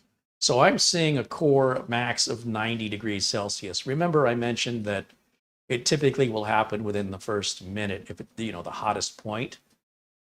And at 90, if clearly whatever the thermal junction is, or the thermal throttle, I'm not sure what temperature that's kicking in at, but it's important that it kicks in. Because right now we're just running 50, 60 degrees Celsius, but a moment ago we hit 90. 90 is okay. We're still 10 degrees away from the thermal junction. I don't really want to go any higher than 90. I do see a CPU package of max temp of 93. I'm still barely okay at 93, but this is an extreme test that doesn't really represent reality. And as long as it can pass this okay without, I mean, if we're going to hit 97, 98, 99, I probably won't run this test on it anymore, but we'll see. I think we're through the worst of it, and everything else should be cake from here forward. But time will tell if I'm right or not. The numbers on the left that are highlighted in blue, that's our current temperature. And then the numbers I'm looking at, if you look at the top, you'll see current, minimum, maximum, and average. I'm looking at that maximum. That's our peak, but that's already passed. And we know our cooling system's functioning.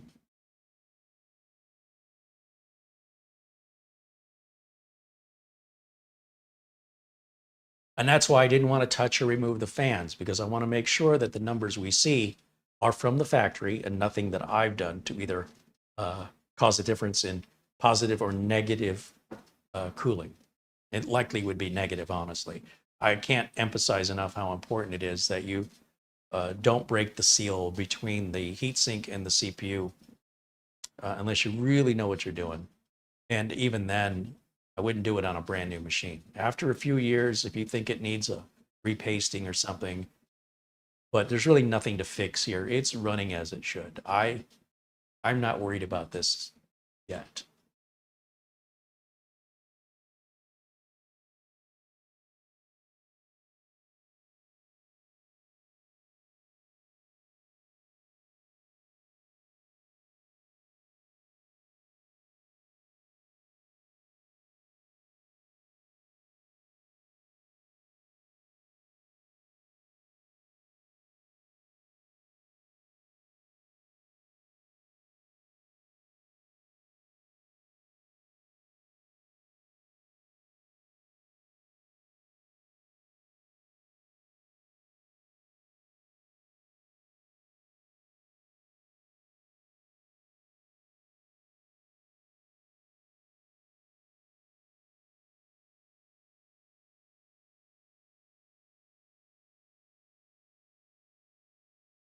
One 102 degrees Fahrenheit outside right now here in Phoenix.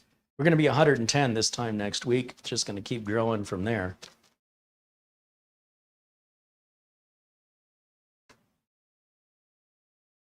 Lucky Phoenix people, huh?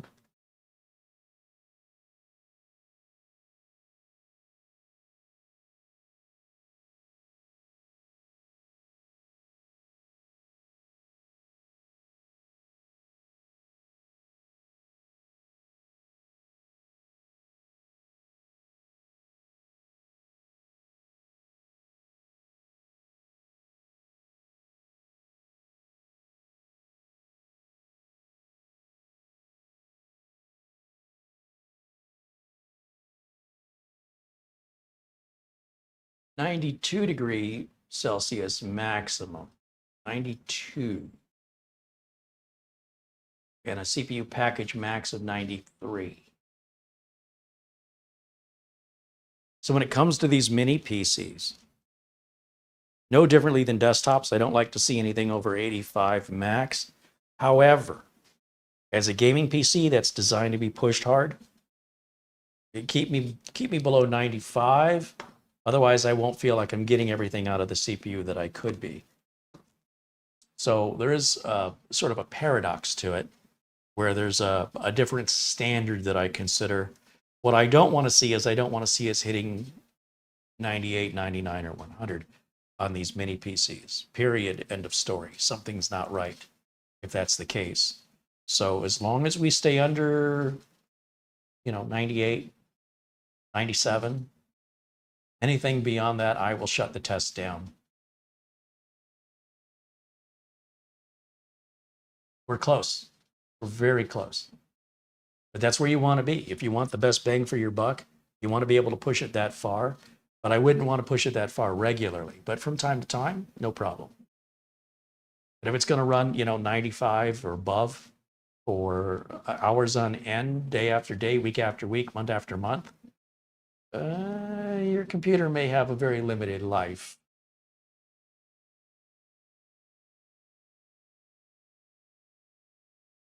But 95, 96, temporarily, that's okay.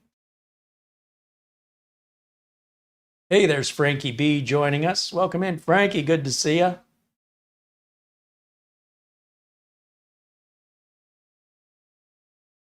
Ben Laird wants to know if I can email some sun to Scotland. I'll send you some rain. That's a fair trade. But the cost of shipping is going to kill me.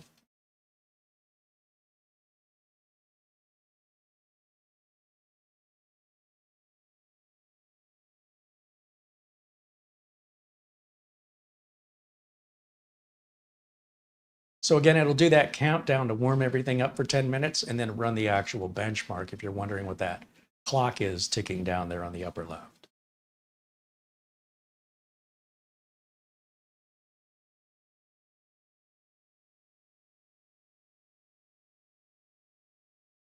Patrick Manning says you have a dry heat with only 4% humidity. What's the humidity of fire?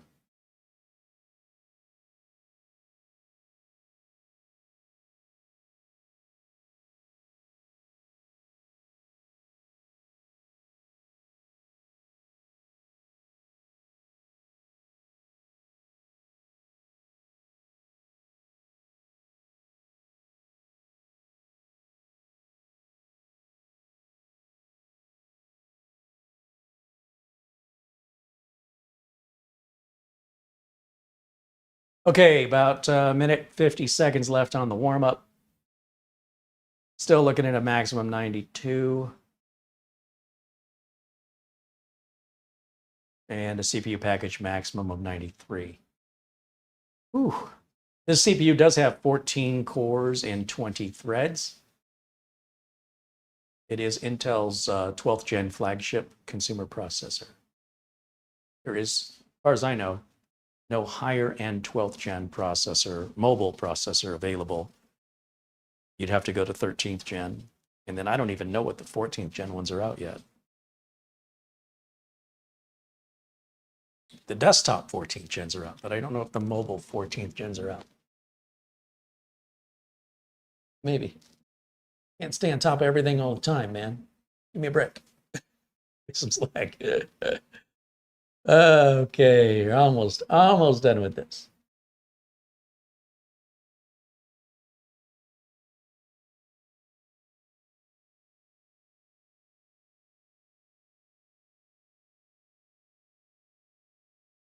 Badgerland Dan wants to know if you use your own password with RoboForm. Yes. Preferably a passphrase, not a password. I would recommend you watch the interview with our friends at RoboForm, Simon, to learn how it works. We go through all of this and more, and I think you would find that video very helpful.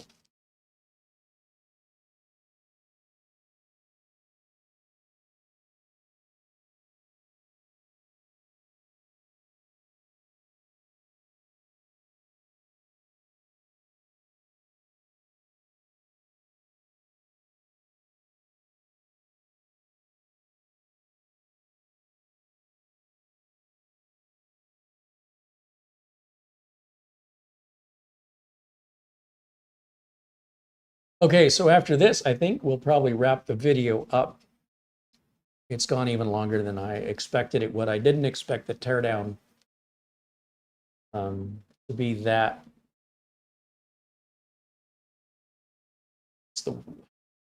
What's the word I want?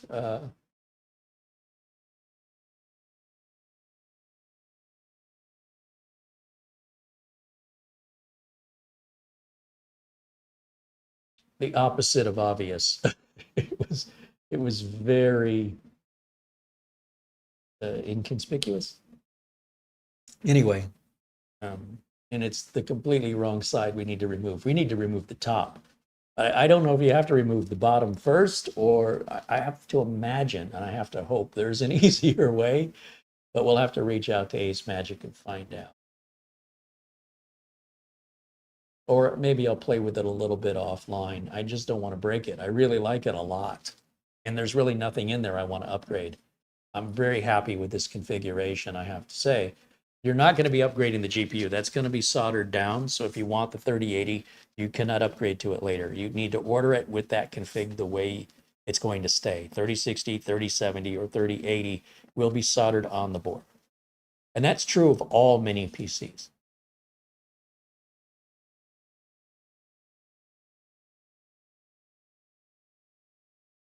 Otherwise, you'd have to use some kind of external GPU, which is going to cost you more than the whole computer.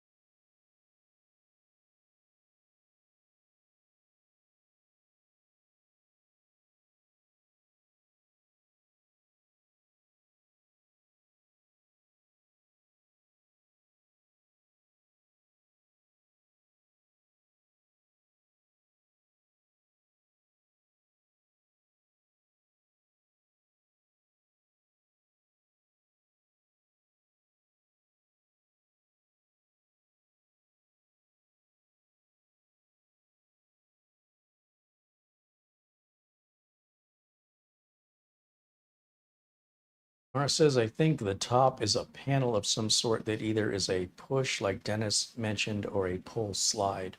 Well, my concern is it has RGB on those top panels that likely are connected with a wire. And if you have to pull or slide it and you do so with too much force, you would yank the wire, rip it right off the board. So that's my concern. I would hope there was some kind of a release mechanism, but that you could unclick. But there's nothing I can see. If it is integrated, it's very well integrated. And I would love it if that's the case, but I have no idea.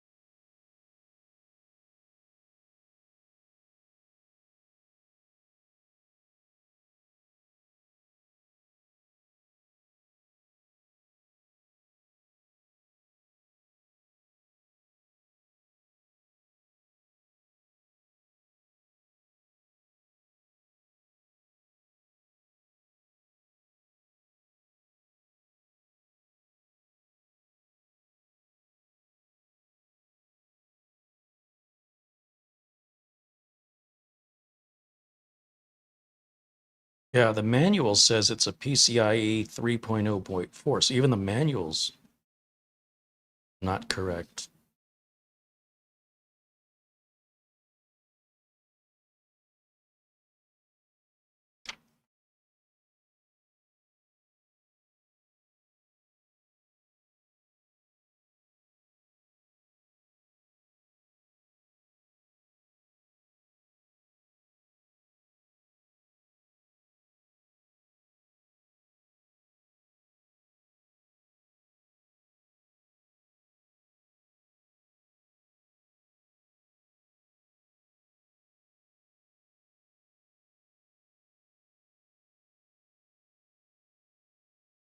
I'm just looking back through the manual to see if there's anything else in it, but no, nothing indicates a button to be pressed to open it. Nothing indicates in the manual how you would upgrade the RAM or SSD. That seems to be lacking.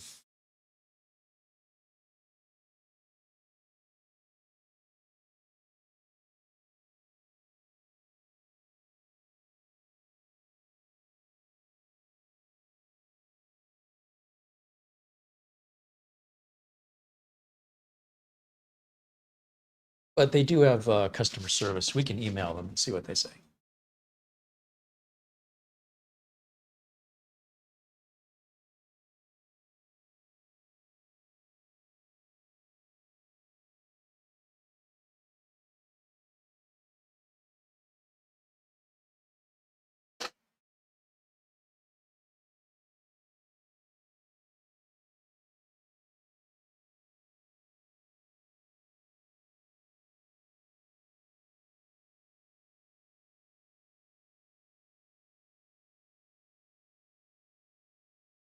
There did appear to be screws holding the top in. So if there are plastic catches holding the top panels on, I think they're also combined with screws, just like the bottom one. I'd be happy to be wrong about it. Well, there's our final numbers and benchmarks on Cinebench R23 and temperatures with maximum temp sustained during the single core performance, which is pretty expected. And 92, we're right there, right there. I'm good with it.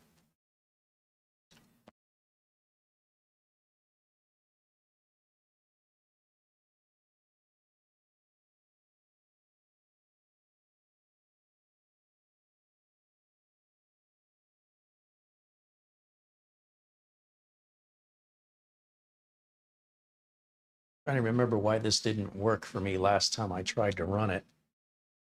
What it needed.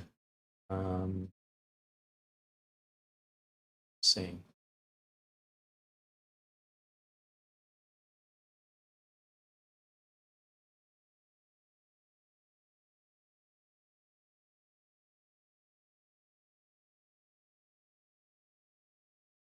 See anything happening with Windows Update for some reason.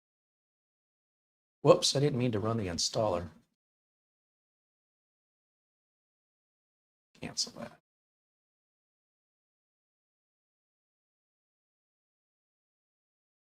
Well, that's superposition. I don't like that either.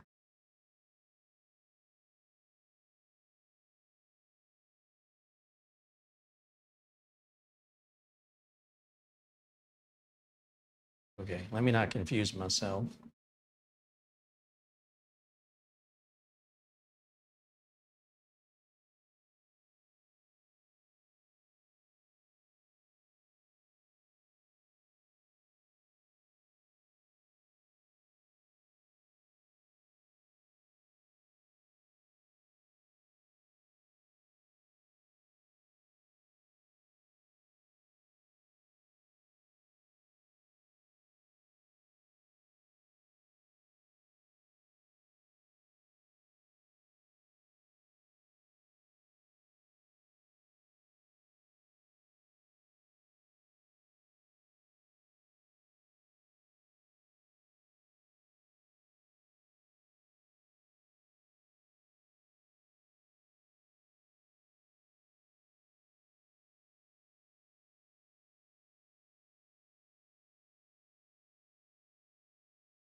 Essentially what you can do, you should be able to go to Nvidia.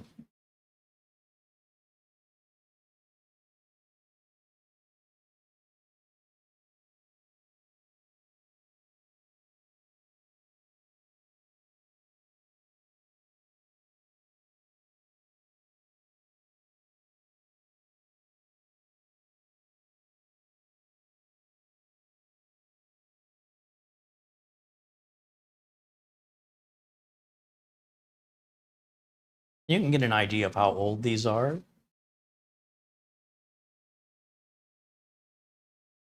But if you have an RTX card or you want to, see what Nvidia is officially recommending themselves, it looks like the lower I go, the older these get.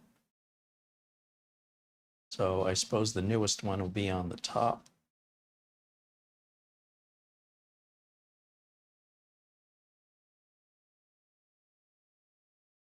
And that's a couple of years old, 5 years old. And these are big demos. They will take a while to download.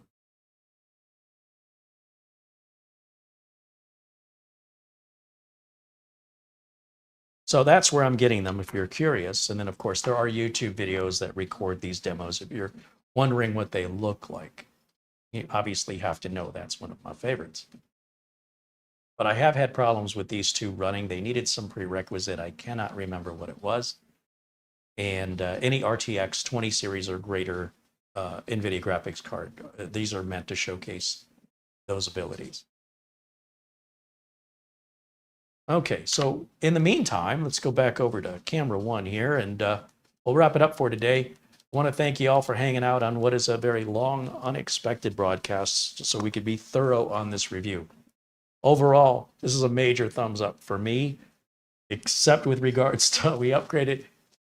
I don't know enough yet to say yay or nay on that. So I'm going to give it benefit of the doubt.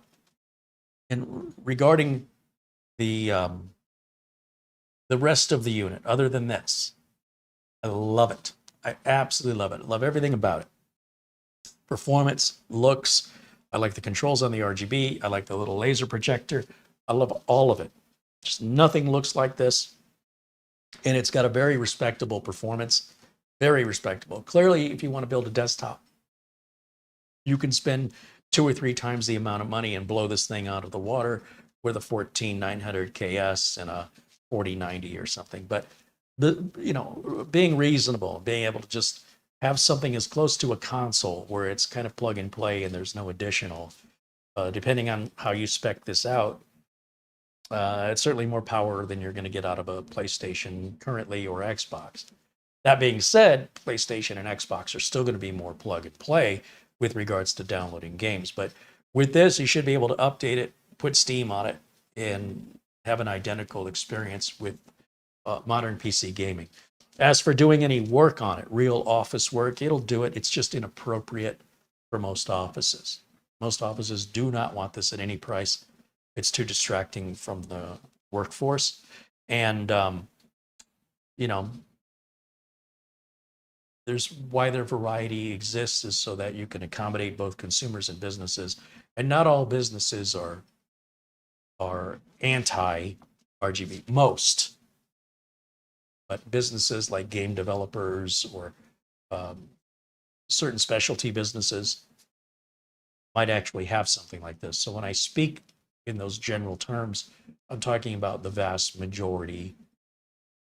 And so for the vast majority of businesses, something like this would not even be considered. But for a consumer, well, there's a lot to like. And with those discounts and the pricing the way it is, yeah, it's a good deal.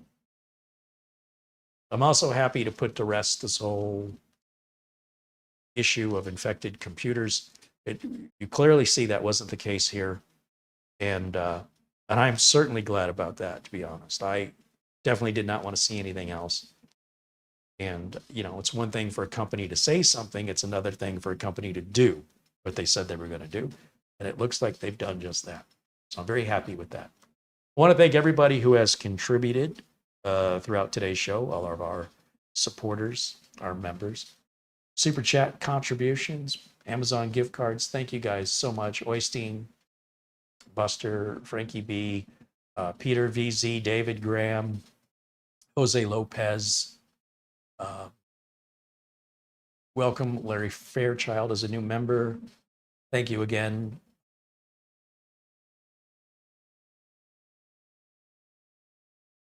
Paul M, Deuce X Macchiato, Thomas Mac T, who renews his membership and his contribution, Ben Laird and Rick Lakes and Mark Gaines and Tony Wallow, as well as, of course, our friend Mortant. And I want to shout out all these credits here. Tom Jackson, can't forget Tom Jackson. And Lou Greenia. You guys rock. Thank you so much for making these shows possible. Thank you to AceMagic for sending the M2A StarShip to us to review. And we'll have to do follow-up on this as well once I figure out how the top opens. We'll do that on a separate part 2 video. So hours and hours and hours. But I don't know if it's worth spending 4 hours on a $200 computer, but at this price point, I think you should definitely want to know as much as you can about it before you invest that kind of money. If you order from Amazon, you know they have 30-day free returns. So if for any reason you don't like it, you can send it back. Just keep that in mind. When you order direct from AceMagic, I'm not quite sure how that works. They probably have something similar, but their site currently is down. Hopefully that'll be back up soon. I'm assuming it's maintenance. I don't know. That'll wrap it up for me for today. Thank you again to our friends at RoboForm and Acronis for supporting us here, as well as to VIP CDK deals, where they all offer 30% off to you guys, the audience. Read the video notes below this video for all the specs and links that we talked about, including links to Amazon for this unit. A link to the AceMagic site for this unit will be available once we're able to generate it. And then the links for 30% off on those supporters are also available in the video description. As a reminder, if you like the video, please give it a thumbs up. Please subscribe if you haven't. Subscriptions are free. It's only the memberships that cost money, and those have different privileges. Find me in Hawaii with $1.99 there in the last minute. Thank you. Find me in Hawaii. That's Ken. Thank you, Ken. That'll wrap it up for me. Thank you to Mara. Put her to work today. Great thumbnail, video description, and for monitoring the chat. That'll wrap it up for me for today. I will see you all very, very soon. And until next time, bye for now.